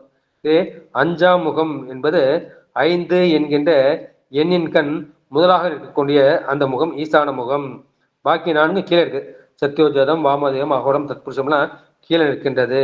எனவே இப்ப என்ன செய்வார்கள், சில பேர் என்ன சொல்றாங்க, இந்த முகத்திற்கு வந்து 5 5ஆக இந்த சத்யோஜாதம் உள்ள இந்த கீழே இருக்கு இல்லையா, சத்யோஜாதம், வாமதேவம், அகோரம், தத்புருஷம், அந்த ஒவ்வொரு முகத்துக்கும் 5 5ஆக என்ன செய்யறது, இந்த காமிகம் முதல் மிக விம்பலாக அந்த 20 ஆகமங்களை வந்து பெருமான் சொன்னார். அப்ப இந்த ஈசான முகம் இருக்கு இல்லையா, அந்த ஈசான முகத்தால 8 ஆகமங்களை சொன்னார் என்ற ஒரு கருத்தும் ஆகமத்தில் வந்து காணப்படுகின்றது. பெருமான் வந்து அவருடைய முகத்தால் செய்துகின்றார்கள். 5ஆம் முகம் என்பது 5 ஆகி நின்ற முகம். பெருமானுக்கு பஞ்சமுகம் இருக்கின்றத அதான் பஞ்சபிரம மந்திரமாக சொல்கின்றார்கள். ஆனா இந்த மேல்முகமாகிய இந்த ஈசானம் இருக்கின்றதா, இந்த ஈசான முகம்தான் கீழே உங்க 4ஐயும் வந்து செயல்படுத்துகின்றது. எனவே ஈசானம், தத்புருஷம், அகோரம், வாமதேவம், சத்யோஜாதம் என்ற ஐந்தனையும் உடையதாய் இருக்கும். எனவே அதை காமிகம் முதலாக அந்த ஆகமங்கள் வந்து 5 5ஆகவும் 8ஆகவும் தோன்றின என்று கருத்தையும் வந்து சொல்வார்கள். இது வந்து முனிவர்கள் வந்து சில பேர் வந்து அந்த பாட்டை வந்து கேட்டிருக்காங்க. யாருன்னா சத்யோஜாதம்ல கௌஷிகர் என்ற முனிவர், வாமதேவன் வந்து காஷ்யபர், அகோரம் வந்து பரத்வாஜர், தத்புருஷம் வந்து கௌதமர், ஈசானம் வந்து அகத்தியர் என்ற அந்த 5 முகங்களால் 5 முனிவர்களுக்கு பெருமான் உணர்த்தியதாக சொல்லியிருக்கின்றார்கள். இதுதான் இந்த மகேந்திர மலையில் அருளியதாக கீர்த்தி திருவள்ளுவர் வந்து நம்முடைய மாணிக்கவாசகர் வந்து பெருமான் வந்து சொல்கின்றார்கள். இந்த 66 பேர் கேட்டாங்க இல்லையா, அந்த 66 பேரும் அந்த 28 ஆகமங்களை முழுமையாக கேட்டார்கள் என்று சொல்ல முடியாது. அதுல வந்து ஒருவராகவோ, இருவராகவோ, மூவராகவோ பல பேர் வந்து அவர்கள் கேட்டார்கள். சிலவற்றில் வந்து 3 பேர் கேட்டார்கள், சில பேர் வந்து 2 பேர் வந்து கேட்டார்கள். அப்படின்னு கேட்டாங்க இல்லையா, அந்த கேட்டவற்றிலிருந்து பல பேர் வந்து அந்த ஆகமத்தை வந்து கேட்கின்றார்கள். எனவே அவர் என்ன சொல்ல, அந்த ஒருவரை வந்து ஒருவர் எடுத்து ஒருவராக கேட்கின்றார்கள். அப்புறம் ஓர் ஆகமத்தை வந்து 2 பேர் வந்து கேட்கின்றார்கள். எனவே இந்த காமிகம் முதலிய அந்த 10ஐயும் கேட்ட பொழுது 30 பேர், இந்த 10 ஆகமங்களை வந்து 30 பேர் கேட்கின்றார்கள் என்ற கருத்தை வந்து நான் சொல்லிவிட்டேன். எனவே பெருமாண்டம் வந்து நேரே கேட்டவர்கள் வந்து யாருன்னா, 1 வந்து பிரணவர், 2வது சுதாக்கியர், 3வது சுதீத்தர், 4 காரணர், 5 சுசீவர், 6 ஈசர், 7 சூக்குமர், 8 காலர், 9 வந்து அம்புதேசர், 10 வந்து தேசியேசர் என்றவர்கள். எனவே அந்த 11 வந்து 10 பேர் வந்து பெருமாண்ட நேராக கேட்டாங்க. அது வந்து 2 பேரா வந்து கேட்குறாங்க. அது யாருன்னா, 1 வந்து திரிகலர் அரர், பசுமர், விபு கோபதி, அம்பிகை சர்வருத்திரர், மிரேசர் சிவர், அச்சுதர் திருமூர்த்தி, உதாசனர் வைச்சினவர், பிரபஞ்சனர் பீமர், தருமர் உக்கிரர், ஆதித்யர் விக்னர், ஈசர். எனவே 30 பேரும் ஆளுக்கு 3 முறை கேட்டாங்க இல்லையா, அவர்கள் வந்து சிவர் எனப்படுவார்கள். எனவே அவர்கள் கேட்ட அந்த முதல் 10 ஆகமங்களும் வந்து சிவபேதம் என்று சொல்லப்படும். முதல் 10 ஆகமங்களை 3 பேர் கேட்டார்கள், அவர்கள் கேட்டவர்கள் எல்லாரும் சிவர் என்றும் அதை சிவபேதம் என்று சொல்லப்படும். பாக்கி ஆகமங்கள் இருக்கு இல்லையா, அந்த 36 அந்த விஜயம் முதல் வாதுளம் மேலாக உள்ள அந்த 18 ஆகமங்களுள் ஒவ்வொன்றை அவர் என்ன சிவபெருமான் நேரே கேட்க அவற்றை மற்றவர் வந்து ஒருவராக கேட்டனர். இந்த 18 ஆகமங்களை கேட்டவர்கள் வந்து 30 அறுவர்கள். அது ஏற்கனவே அந்த பேரை வந்து நான் சொல்லிட்டேன். அதை வந்து உருத்திர பேதம், இந்த முதல் 10 வந்து சிவபேதம்னு சொல்லப்படும். பாக்கி அந்த 36 வந்து உருத்திர பேதம் என்றும் சொல்லப்படும். எனவே அந்த ஒருவர் பெயரே பிறரும் இருக்கும். இது வந்து சுத்தமாயா போனங்கள் வந்து சதாசிவ போனத்தில் சுத்தமாயா போனம் வந்து 5 இருக்கு. சிவம், சக்தி, சாதாக்கியம், மகேஸ்வரம், சுத்தவித்து. எனவே இந்த சுத்தமாயா பூணத்துல சதாசிவ பூணத்துல சதாசிவமூர்த்திமால் இந்த ஆகமங்களை நேராக கேட்டார்கள். எனவே 5 முகம் உடையவது சதாசிவமூர்த்தி. எனவே 5ஆம் முகத்தில் அரும்பொருள் கேட்டது என்பது இது சதாசிவமூர்த்தியிடம் வந்து கேட்டது. பாக்கி மேல உள்ள 2மே அருவம். சிவம், சக்தி இல்ல நாதம் இந்த 2மே வந்து அருவம். நம்முடைய சதாசிவம் தான் அரு உருவம். அவருக்கு தான் வந்து 5 முகம் இருக்கின்றது. எனவே அந்த சதாசிவ பெருமான் தான் இதை அருளி செய்தார். 5ஆம் முகத்தில் அரும்பொருள் கேட்டது எஞ்சதில் விங்ககர் 20 என்மரும். அரும்பொருள் என்பது அந்த மெய் உணர்வை குறிக்கும் என்று சொல்லிவிட்டு அடுத்த பாட்டத்துக்கு வந்து சொல்லிட்டு போலாம். அண்ணல் அருளால் அருளும் சிவாகமும் எண்ணில் 20 கோடி 100,000 விண்ணவரீசம் விழுப்பம் உரைத்தனர் எண்ணின் என்ற பொருள் ஏத்துவண்ணாமே.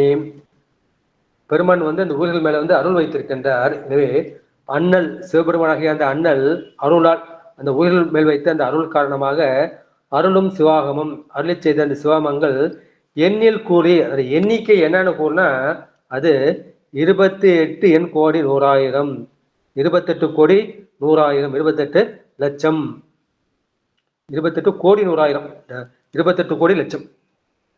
அந்த அளவில் இல்லாமல் விண்ணவர் ஈசம் விழுப்பம் உரைத்தனர். எனவே அந்த 66 பேர் கேட்டார்கள் இல்லையா, அவர்கள் சிவபெருமானது மேன்மையை தம்முடைய ஆன்ம இயல்புக்கு ஏற்றவாறு அவர்கள் விளங்க உரைத்தார்கள். எண்ணி நின்று அப்பொருள் ஏத்துவன் தானே, நானும் அந்த பொருளை கேட்டு சிந்திக்க தொடங்கி உள்ளேன். எனவே கோடி 100,000, 100,000 வந்து 100 × 1000 லட்சம் ஆயிடும். இப்போ கோடி 100,000 கோடி லட்சம், இப்போ 28 கோடி லட்சம், இதான் 28 கோடி 100,000 என்று சொல்கின்றார்கள். அதை அவர்கள் எந்த அளவுக்கு வந்து உணர்ந்து கொண்டார்கள். எனவே அந்த ஆகமங்களின் எண்ணிக்கை வந்து இது சொல்லக்கூடியது. இது இல்லாம 28 ஆகமம் இல்லாம உப ஆகமங்கள் இருக்கின்றது. அந்த உப ஆகமங்கள் வந்து 207. எண்ணில் ஆகம் நிரம்பிய இறைவர் விரும்புவது எது? அவர் விரும்புவது வந்து பூஜை தான் என்று திருக்குறுப்பு தொண்டனாரில் வந்து சேக்கிரார் வந்து சொல்வார்கள். எனவே ஆகமங்கள் வந்து கேட்டவர்கள் 66 தான். அது முதலாக கேட்டவர்கள். அவர்கள் மூலமாக பலர் வந்து கேட்டார்கள் என்று சொல்லியிருக்கின்றார்கள். இப்போ வந்து இந்த எண்ணிக்கையை வந்து சொல்ற காமிகம் வந்து பரார்த்தம், யோகஜம் வந்து 1,00,000, சிந்தியம் 1,00,000, காரணம் 1,00,000, அஜிதம் வந்து நியூதம், தீப்தம் வந்து நியூதம், சூட்சுமம் வந்து பத்மம், சகசிரம் வந்து சங்கம், அம்சுமான் வந்து 5,00,000, சுப்ரபேதம் வந்து 3 கோடி, விஜயம் 3 கோடி, நிஸ்வாசம் 1 கோடி, சுவாம்புவம் 1.5 கோடி, ஆக்னேயம் 30,000, வீரம் வந்து நீதம், ரௌரம் வந்து 8 அற்புதம், மகுடம் என்பது 1,00,000, விமானம் என்பது 3,00,000, சந்திரஞானம் 3 கோடி, முகவெம்பம் 1,00,000, புரோக்தீதம் 3,00,000, லலிதம் 8,000, சித்தம் 1.5 கோடி, சந்தானம் 6,000, சர்வோக்தம் 2,00,000, பரமேஸ்வரம் 12,00,000, கிரணம் வந்து 5 கோடி, வாதுளம் வந்து 1,00,000 கிரந்தங்கள். எனவே இந்த எண்ணிக்கை வந்து சொல்லி இருக்கின்றார்கள். இந்த எண்ணிக்கைக்கு இன்னும் மேல வந்து நிறைய வந்து கணக்கு இருக்கு. இந்த அளவுக்கு நீங்க தெரிஞ்சுக்கிட்டாலே போதும். 20 ராகங்கள் இருக்கின்றது. அதுல வந்து இத்தனை கோடி கிரந்தங்கள் இருக்கின்றன, 20 கோடி 100,000 கிரந்தங்கள் இருக்கின்றன என்று நீங்கள் புரிந்து கொண்டால் அந்த அளவுக்கு வந்து போதும். ஒரு உப ஆகமங்களுடைய எண்ணிக்கை வந்து சொல்லியிருக்கின்றார். அது வந்து ஒவ்வொரு ஆகமத்துக்கும் வந்து உப ஆகமங்கள், அதற்கு உபமாக உதவியாக பல ஆகமங்கள் வந்து இருக்கின்றன. அதோடைய எண்ணிக்கைனா இந்த காமிக ஆகமத்துக்கு உப ஆகமம்னா பக்தாரம், பைரவோத்திரம், நாரசிம்மம். யோகா ஆகமத்துக்கு வந்து தாரம், வீணாசி கோத்திரம், ஆத்மயோகம், சந்தம், சந்ததி. சிந்திய ஆகமத்துக்கு வந்து சுசிந்தியம், சுபகம், வாமம், பாபநாசம், பரோத்பவம், அமிர்தம். காரணத்துக்கு உபாகமம் வந்து காரணம், வித்வேஷம், பாவனம், மாரணம், தௌர்க்கம், மாகேந்திரம், பீனசம்ஹிதை. அஜிதத்துக்கு உபாகமம் வந்து பிரபோதம், பரோத்பூதம், பார்வதி சம்ஹிதை, பத்ம சம்ஹிதை. இந்த சம்ஹிதைங்கிற வார்த்தை வந்து பார்வதி சம்ஹிதை, பார்வதி கேட்டது. தீப்தத்துக்கு உபாகம் வந்து அமேயம், சப்தம், ஆச்சாத்தியம், அசங்கியம், அமிர்தோதாசம், ஆனந்தம், மாதவோத்பூதம், அற்புதம், அச்சயம். சூட்சுமத்துக்கு உபாகம் வந்து சூட்சுமம். சகசத்துக்கு உபாகம் வந்து அதீதம், மங்களம், சுத்தம், அப்ரமேயம், ஜாதிபாக்கு, பிரபுத்தம், விபுதம், அஸ்தம், அலங்காரம், சுபோதம். அம்சுமான் என்ற ஆகமத்துக்கு உபாகமம் வித்யா, புராணம், தந்திரம், வாசவம், நீலலோகிதம், பிரகரணம், பூததந்திரம், ஆத்மலங்காரம், காஷ்யபம், கௌதமம், ஐந்திரம், பிராமம், வாசிட்டம், ஈஸ்வரோத்தரம். சுப்ரபேத ஆகமத்துக்கு உபாகம் வந்து ஒண்ணுதான், சுப்ரபேதம். விஷயத்திற்கு வந்து உபாகம் வந்து அவை உற்பவம், சௌமியம், அகோரம், மிருத்யுநாசனம், கௌரபேரம், மகோரம், அமலம், விஷயம் என்ற 8. நிஸ்வாசத்திற்கு உபாகம் வந்து அவை 8. நிஸ்வாசம், நிஸ்வாச உத்திரம், நிஸ்வாச சுகோதயம், நிஸ்வாச நயனம், நிஸ்வாச காரிகை, நிஸ்வாச கோரம், நிஸ்வாச குய்யம், நிஸ்வாச நிசுவாசம் என்ற 8. இந்த நிஸ்வாசங்க வார்த்தையே சேர்ந்து வரும். சுயாம்பத்திற்கு உபாகம் வந்து 3. பிரஜாபதி மதம், பதுமம், நலனோற்பவம். இந்த ஆக்னேயத்திற்கு வந்து ஒரு உபாகமும் ஆக்னேயம். வீரத்திற்கு வந்து உபாகம் வந்து 13. பிரஸ்தரம், புல்லம், அமலம், பிரபோதகம், அமோகம், மோகசமயம், சகடம், சகடாதிகம், பத்திரம், விலேகனம், வீரம், அலம், போதகம். ரௌரத்திற்கு உபாகம், இந்த ரௌரம் தான் நமக்கு சிவஞான உபாகம் வந்தது. அதுக்கு வந்து 6 உபாகம் இருக்குது. ஒன்று வந்து காலாக்கியம், இரண்டாவது வந்து காலதகனம், இன்னொன்று வந்து ரௌரம்ங்கிற பேர் ரௌரவம், ரௌரவோத்திரம், மகா காலமதம், ஐந்திரம். மகுடத்திற்கு உபாகம் வந்து 2. ஒன்று மகிடம், இந்த மகுடோத்தரம். விமலத்திற்கு உபாகம் வந்து 14. அனந்தம், போகம், ஆக்ராந்தம், இருபிடங்கம், இடோத்தரம், இடோட்பூதம், ரௌத்திரம், சூதந்தம், தாரணம், ஆரேவதம், அதிக்ராந்தம், அட்டகாசம், பத்திரவேதம், அர்ச்சிதம், அலங்கிருதம், விமலம்.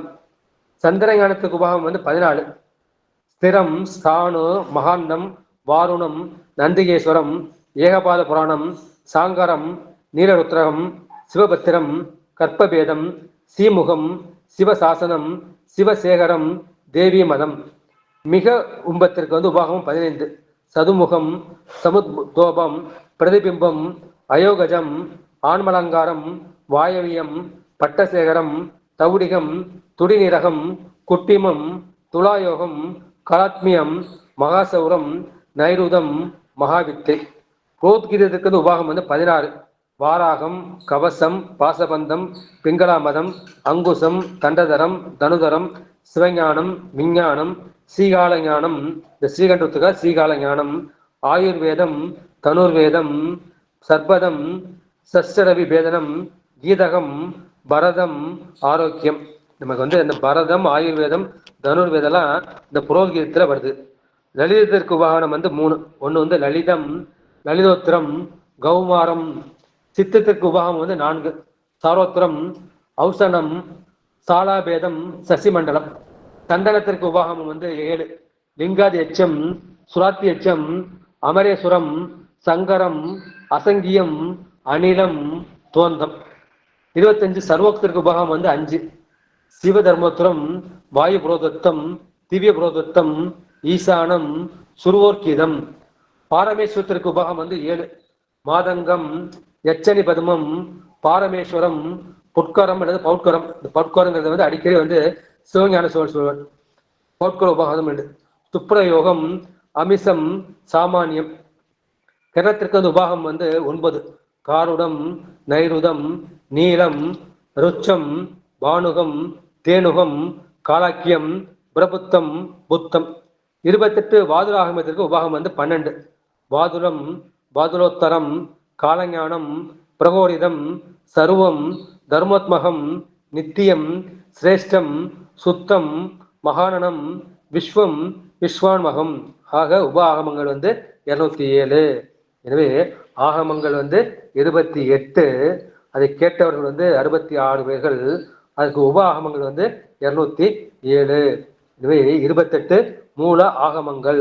அந்த மூல ஆகமங்கள் பெருமானுக்கு பாதம் முதலிய உறுப்புகளாக இருக்கின்றவும், ஆடை ஆபரணம் முதலிய பொருள்களாகவும் அமைந்திருப்பதாக இந்த ஆகமங்கள் இருக்கின்றது. அதில் எண்ணற்ற கிரந்தங்களாக இந்த ஆகமங்களை பிரித்து கொண்டார்கள். அப்போது நமக்கு அவர்கள் சிலவே நமக்கு கிடைக்க பெற்றுள்ளன என்ற கருத்தை இந்த பாட்டுல நம்ம பார்த்திருக்கிறோம். அடுத்து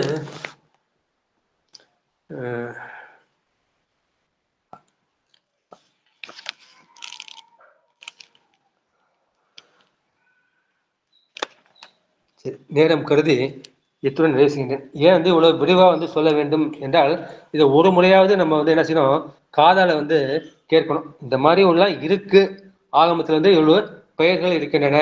நமக்கு 4 வேதம் தெரியும், 6 அங்கங்கள் சில பேருக்கு தெரியும். இந்த ஆகமங்கள் 28 ரொம்ப சில பேருக்கு தெரியும். அதுல உபாகமங்கள் ரொம்ப சில பேருக்கு தான் தெரியும். எனவே அது முதல்ல காதால கேட்டா கூட புண்ணியங்கிறதுனால தான் இதை நான் உங்களுக்கு சொல்லியிருக்கின்றேன். இதை நீங்கள் பொறுமையுடன் கேட்டதற்கு மிகவும் நன்றி கூறி இந்த உரையை இத்துடன் நிறைவு செய்கின்றேன். நன்றி, வணக்கம். சிவாய நம. திருச்சிற்றம்பலம். ஆறிரு தடந்தோள் வாழ்க, அருமுகம் வாழ்க, வெற்பை கூறுசை தனிவேல் வாழ்க, கொக்குடம் வாழ்க, செவ்வேல் எளிய மங்கை வாழ்க, யானைதன் அணங்கு வாழ்க, மாறிலா வள்ளி வாழ்க, வாழ்க சீர் அடியார் எல்லாம், வாழ்க சீர் அடியார் எல்லாம். அடியார் பெருமக்கள் தங்கள் கருத்துக்களை சொல்லலாம், ஐயங்களை கேட்கலாம், இல்லைன்னா நிறைவு செய்து விடலாம். இது கொஞ்சம் போர் அடிக்கக்கூடிய சமாச்சாரம் தான். இதுக்கு மேல நல்லா விரிவா போகும். ரொம்ப சிறப்பா சொன்னீங்க. அதாவது வேதம்னா பொது, ஆகம்னா சிறப்பு அப்படின்னு சொல்லி ஆரம்பிச்சுங்க. ரொம்ப அந்த வேதத்தை எப்படிலாம் அதாவது இந்த வேதம் எப்படின்னா, நம்ம அந்த வேதத்துல எல்லாமே இருக்கு. என்ன அதுல ஒரு சிறப்புன்னா, அவங்கவுங்க வேண்டுதே அந்த பொருள் வேணும் அந்த பொருள் வேணும், அவங்கவுங்க ஒவ்வொன்றும் ஒரு முறையில கேட்டாங்க. பிரம்மர் ஒண்ணு கேட்டார், விஷ்ணு ஒண்ணு கேட்ட மாதிரி வேதத்துல அந்த எல்லாம் பொருள் எல்லாம் போட்டு அவங்கவுங்க வேண்டிதான் கேட்டாங்க. ஆனா சிறப்பை கேட்கல. அவங்க ஆகமத்துல என்ன சிறப்பு இருக்கு, ஆகமத்துக்கு வேதத்துக்கு தான் வித்தியாசம். நம்ம சிறப்பு பெருமானுடைய திருவடிதான் வேணும், அவருடைய நினைவுதான் வேணும், அவங்க கேட்கல. அதனால வேதத்தை அவ்வளவு அழகா எடுத்து சொன்னீங்க. அதுல இல்லாத பொருள் உள்ள எல்லாம் இருக்கு, ஆனா அதுல அறம் இல்லை. அதான் இந்த அந்த மகான்கள் எல்லா பொருளும் வேதத்துல ஓதி ஓதியே அந்த நிறைவு பெற்றார்கள். அதனாலதான் நிறைய அடியார்கள்லாம் கூட வேதம் ஓதி இந்த தேவை தேவை தேவைன்னு சொல்லி எல்லாம் ஒவ்வொன்றும் கேட்டதுதான் அந்த வரலாறு சொன்னீங்கன்னா. மதினா அறிவை குறிக்க சொல்லு. அதான் சமயவாதிகள் அந்த 4 மதினா ஜோதியார் சாதம் அதர்வனம் இருக்கு எல்லாம் சொன்னீங்க. அது என்ன ஒவ்வொன்றும் என்ன சொல்லுது, மந்திரத்தை சொல்லக்கூடிய பிராமணம் நீங்க ஒவ்வொன்று இந்த 4 மட்டும் வகுத்து கொடுத்துருக்காங்க. ஆனா அதுல முக்கியமா என்ன இல்லைன்னா அறம் இன்பம் அந்த வீடு பேர்லாம் இல்லை அப்படின்ட்டு அந்த வேதத்தினோட சிறப்பத்தி ஃபர்ஸ்ட் பாடம் ரொம்ப அருமையா எடுத்து விளக்கம் கொடுத்தீங்க. அந்த வேதத்தை உரைக்க காரணம் என்ன அப்படின்னா ஓசையிலதான் ஓதும். நம்ம என்ன பண்ணுவோம், அது நம்ம வேதத்தை எடுத்து அந்த ஓசையில வேதம் உரைத்தாலும் வேதியன் ஆகிலன். அந்த வேதத்தை என்ன பண்ணாரு, ஓசலையில மட்டும்தான் ஓதிருந்தாங்க. ஆனா அந்த பரபிரம்ம அந்த வேள்வியில அந்த உண்மை பொருளை உணர்த்தவே இல்லை அப்படின்னு அந்த வேதத்தை ஓதின. அந்த உண்மை பொருள் என்ன அப்படின்னு சொல்லி அவங்க வேதத்தை ஓதவே இல்லை அப்படின்றது அந்த சிறப்பான அந்த விளக்கம் அடுத்த பாட்டிலையும் கொடுத்தீங்கயா. அப்புறம் அடுத்த பாடம் அந்த இருக்கு உருக்கு வெறுக்கிறது ஒவ்வொன்றுக்கும் ரொம்ப அழகா எடுத்து சொன்னீங்க. அதாவது பொதுவான ஒரு கருத்தை சொல்லிட்டு அந்த சிறப்பை பத்தி எடுத்துற மந்திரத்துல அழகா இருக்கக்கூடியதான். அந்த வேதத்துல நம்ம கேட்கல எப்படி இருக்கும், அந்த உச்சரிப்புல ரொம்ப அருமையா சிறப்பா தான் இருக்கும், காதுல கேட்கறதுக்கு நல்லாதான் இருக்கும். ஆனா அந்த கம்பீரமா அந்த மந்திரத்தை சொன்னா கூட அந்த ஒவ்வொன்றையும் சொன்னீங்க. முதல்ல பெருமானை சொன்னீங்க, அப்புறம் கண்ண பெருமானை சொன்னீங்க, பிரம்மா சொன்னீங்க. பிரம்மா அந்த மதியில அதற்கு செல்வ இதுல என்ன சொல்றது சிறப்பா இருந்தா கூட அந்த இது அடுத்து வேதத்துல அந்த விலங்கோட 3 கண்களுடைய சிவபெருமான் யாருன்னா சிவபெருமான், அவர் கண்ண பெருமான் இல்ல அப்படின்றத அந்த விளக்கமும் எடுத்து கொடுத்தீங்க. அதுக்கப்புறம் அந்த நெறி கடவுள் நெறியதான் அடுத்த பாடல கொடுத்தீங்க. திருநெறி ஆவது அப்படின்னா என்ன, அறியாமைதான். நம்ம அந்த கடவுள் நெறிய சிறப்புக்கு கூறப்படுவதுதான் அறிவு. ஆனா அது என்ன செய்யணும், அந்த அறியாமையே நம்ம இறைவனை எண்ணி உணர்ந்துகிட்டு எப்படிதான் இருக்கும். அந்த நெறியா நம்ம வழிபடல, அந்த நெறியா சிவத்தை கொண்ட ஒப்பில்லாத அந்த பெருமானை நினைத்து நம்ம வழிபாடு செய்யணும். இதான் அதை முடிவாக இருக்கக்கூடியது அப்படின்னு உபநிடத்தை கூட நிறைய விளக்கம் எடுத்து கொடுத்தீங்க. ரொம்ப சிறப்பு, ரொம்ப அழகா எடுத்து இந்த சன்மார்க்கணி இந்த குருனை எல்லாத்தையும் விளக்கம் எடுத்து கொடுத்தீங்க. 6 அங்கம், நான் 6 கணம் மேலோட்டமா எடுத்து கொடுத்துட்டேன் இல்லையா நான் வகுப்புல அன்னைக்கு. ஆனா அந்த 6 அங்கத்துக்கும் நீங்க எப்படி எல்லாம் சிறப்பு எடுத்து கொடுத்தீங்கன்றது இன்னைக்குதான் முழுமையா நான் உணர்ந்தேன். இந்த 6 அங்கம் அது என்ன சிறப்பு அப்படின்றது இலக்கண குறிப்பு அந்த ஜாதகம் அப்படி இப்படின்னு சொல்லி அது பொதுவான கொடுத்து எனக்கு நேரம் கொண்டு 1 மணி நேரம் தான் அம்மா வகுத்து கொடுத்துருக்காங்க. ஆனா நீங்க அந்த 6 அங்கமாய் வரும் மாமரி ஓதின்னு சொல்லி அந்த 6 அங்கம் விளைங்க அந்த வேதத்தை யாருமே செய்வாங்க, இறைவசை பெருமான் தான். அந்த 6 அங்கங்கள் என்ன சிறப்பு அப்படின்னு சொல்லி அந்த உடல்ல ஒரு பகுதியா கொண்டு அந்த இயல்பை உணர்த்தக்கூடியதா இருந்தாலும் அந்த சிறப்பு ஒவ்வொன்றா எடுத்து எடுத்து எடுத்து நீங்க விளக்கம் கொடுத்தீங்க. அந்த 6 அங்கமும் சொல்லிட்டு அந்த 6 உடம்புல எந்தெந்த இடத்துல இருக்குன்ற அதையும் சிறப்பு எடுத்து கொடுத்து அந்த சொன்னீங்க. சிற்சை அப்படிதான் கொடுத்தேன் பொதுவா. நான் சிற்சை கற்பகம் வியாகரணம் சொந்தம் விசுதி ஜோதிடம் நிறுத்தம் அப்படின்னு தான் கொடுத்துட்டேன், நான் விளக்கம் கொடுத்தேன். ஆனா அந்த 6 அங்கத்துக்கும் நீங்க அவ்வளவு அழகா விளக்கம் ஒவ்வொன்றுக்கும் சிறப்பா எடுத்து விளக்கம் கொடுத்திருந்தீங்க. இன்னைக்கு முழுமையா அதை நான் கேட்டு அதை அறிஞ்சுக்கிட்டேன் இல்லையா. இதெல்லாம் முதல்ல தெரிஞ்சா நமக்கு பேச நேரமும் இல்லை, ஆனா குறிப்பா சொல்லி முடிச்சுட்டேன் நானு. இவ்வளவு அழகா விளக்கம் எடுத்து கொடுத்தீங்க. இந்த அதுக்கப்புறம் சொன்னீங்க பாட்டு ஒளியும் பறக்கும் கணக்கிய அப்பி அப்பா அப்பா. இந்த பாட்டை இயல் இசை நாடகம் எல்லாம் சொன்னீங்க. ஆனா பாட்டுனா என்ன, இயல் ஒடினா இசை, பண்ணாமே இசை, அது பொருள் புரிந்து நம்ம பாடுறது அது ஒடிய சொன்னீங்க. பறக்கும் கணினா பொருள் புரிந்து ஆடுபவர்னு சொன்னீங்க. அந்த கடிகேண்டு எடுத்து சொன்னீங்க. அந்த பாடல் அந்த இசையும் ஆடி எல்லாம் இந்த பெருமாள் என்ன சொல்லி வேத நெறியை காட்டும் உண்மை நெறி. இந்த உண்மை நெறி தெரியாம நமக்கு வேள்வி செய்ய விருப்பம் உள்ளவங்க இருந்தோம். ஆனா அவங்களாம் என்னது விரதம்னா அதை கடைபிடிக்கல. அந்த விரதம்னா அந்த நெறிப்பட்ட வாழ்க்கையை கடைபிடிக்கல. அந்த நெறிப்பட்ட வாழ்க்கையை கடைபிடிக்கணும்ன்றத அந்த பாட்டை ரொம்ப அழகா எடுத்து சொன்னீங்க. எவ்வளவு விளக்கம்னா ஆனா எழுத முடியலைங்க, அடியனால எழுதவே முடியல. அவ்வளவு அழகா விளக்கம் எடுத்து கொடுத்தீங்க. அந்த அதுக்கு அடுத்ததுங்க ஆகம சிறப்பு. அப்ப அந்த ஆகம பாட்டு 2 பாடம் தான் விளக்கம் கொடுத்தீங்க. அந்த ஆகமம் அஞ்சனமேனி அறிவொரு பாகத்தில். ஆனா கருப்புன்னு தான் சொல்லுவோம், அஞ்சனம்னா கருப்புன்னு சொல்லுவோம். ஆனா நீல நிறத்தை குறிக்கக்கூடிய அம்பாளுன்னு சொன்னீங்க, ரொம்ப சிறப்பு. கரிம நிறம் கொண்ட உமையம்மல் பாகத்துடைய சிவபெருமான் அருளிய அந்த ஆகங்களை நான் மொத்தம் 28 ஆகங்கள். ஆனா அடிய நான் எழுதி வச்சது 5 + 20 + 3 + 28 அப்படின்னு எழுதிருக்கீங்க.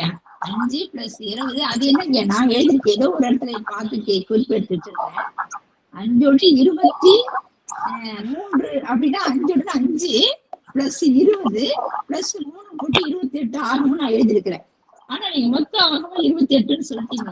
அது என்னன்னு விளக்கம் கொடுத்தீங்க, ரொம்ப அழகா கொடுத்தீங்க. ஆனா எழுத முடியலதான், ஒவ்வொரு தப்பு படிக்கலாம்னு தெரியல. காமிகம், யோஜகம், யோகஜம், சிந்தியம், காரணம், அஜிதம், தீர்த்தம், சூஷ்மம், சகசிரம், 5 மானங்கய்யா, 5 மானங்கய்யா, 9வது அம்சமானா அம்சமா.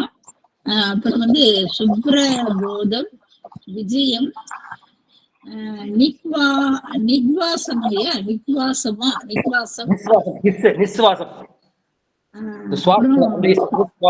சுவாபியமம், அனலம், வீரம், ரௌரம், மகுடம், விமலம், சந்திர ஞானம்.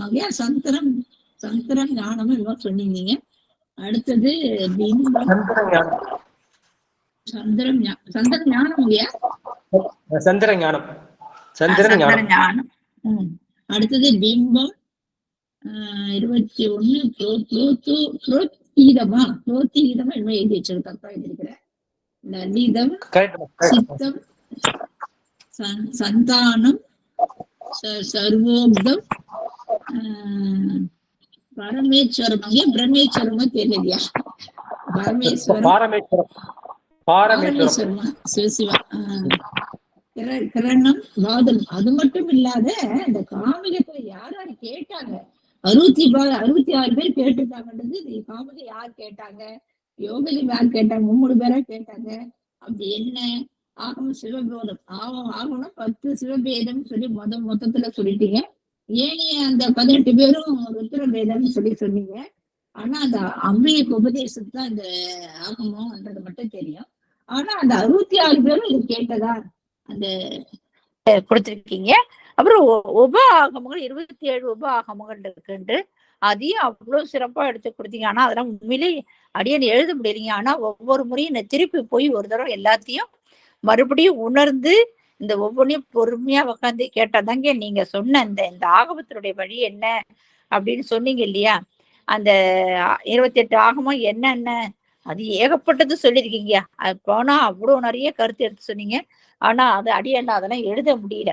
அந்த 207 உப ஆகமங்கள் மட்டும் அதுக்கு நல்லா விளக்கம் எடுத்து கொடுத்தீங்க, ரொம்ப சிறப்பா இருந்தீங்க. ஆனா சித்தியார்ல கூட 8வது சூத்திரத்துல 15வது பாடல் எடுத்து பாருங்க நீங்க, நாங்க அதையும் ஒரு நாள் பாக்குறோம், விளக்கத்தை எடுத்து அந்த பாடலையும் பாக்குறோம். ரொம்ப அருமையான கருத்துங்கய்யா. இன்னும் நிறைய சொல்லலாம், முன்னாலெல்லாம் நிறைய விளக்கம் சொல்லலாம். ஆனா மற்ற அடியார் பேசணும் இல்லைங்களா ஐயா, அதனால நான் இதோட இந்த உரையை முடிச்சுக்கிறேன். ரொம்ப ரொம்ப சிறப்புங்க. இதெல்லாம் உண்மையில நாங்க ஆழ்ந்த கருத்து, மேலோட்டமான கருத்தெல்லாம் எல்லாருக்குமே தெரிஞ்சுக்கலாம். ஆனா அந்த உள்ள இருக்கிற கருத்தெல்லாம் எடுத்து அவ்வளவு அழகா எடுத்து கொடுத்தீங்க. ரொம்ப நன்றிங்கய்யா. இதெல்லாம் இன்னொரு முறை நாங்க இதை போட்டு கேட்டு இதை ஒவ்வொன்றும் மறுபடியும் சிந்திக்கணும். அப்பதான் அடியனுக்கே எனக்கு விளக்கம் புரியும். ஏன்னா அவ்வளவு விஷயம் சொல்லியிருக்கீங்க. நன்றிங்கய்யா. சிவசிவா, அடியனுக்கு தெரிஞ்ச அளவுக்கு தாங்கய்யா சொல்லியிருக்கிறேன். இன்னும் நிறைய விஷயம் நீங்க எழுதி வச்சிருக்கிறேன், அதெல்லாம் மற்ற அடியார்கள் சொல்லுவாங்கய்யா. சிவாய நம. திருச்சிற்றம்பலம். இன்னைக்கு அடியார்கள் வர நிறைய பேர் வரலவர்னு தான் சொன்னாங்க. இருந்தாலும் இருக்கிற அடியார்லாவது கேட்கட்டும், அப்புறம் யூடியூப்ல பதிவு கேட்கட்டும் அப்படின்னு சொல்லி ரொம்ப சந்தோஷங்க. கிரிஜா அம்மா பேசுறதா சொல்லியிருக்கிறாங்க. அம்மா பேசுங்கம்மா. சிவாயம். திருவடி வணக்கம் ஐயா. உங்கள் மனம் மொழி மெய்களால் உங்களை திருவடியை இப்போ திருப்பி வணங்குறேன் ஐயா. எங்களுக்கு என்ன சொல்கிறதுன்னு தெரியல. நீங்கள் இவ்வளோ படித்து உங்கள் மனசுலையே உங்கள் சிந்தையில இவ்வளோ வச்சிருந்து பெரிய ஆறு மாரி கடன்னு அடிச்சின்னு வருது. நாங்கள் என்ன கொஞ்சம் தான் அள்ள முடியுது, அதுலேருந்து கொஞ்சோண்டு அதுவே எங்களுக்கு மனசில் பதியணும். ரொம்ப நீங்கள் படித்து இவ்வளோ பேசுறதை விட நாங்கள் கேட்குறவங்க தான் ஐயா ரொம்ப புண்ணியம் பண்ணியிருக்கிறோம்.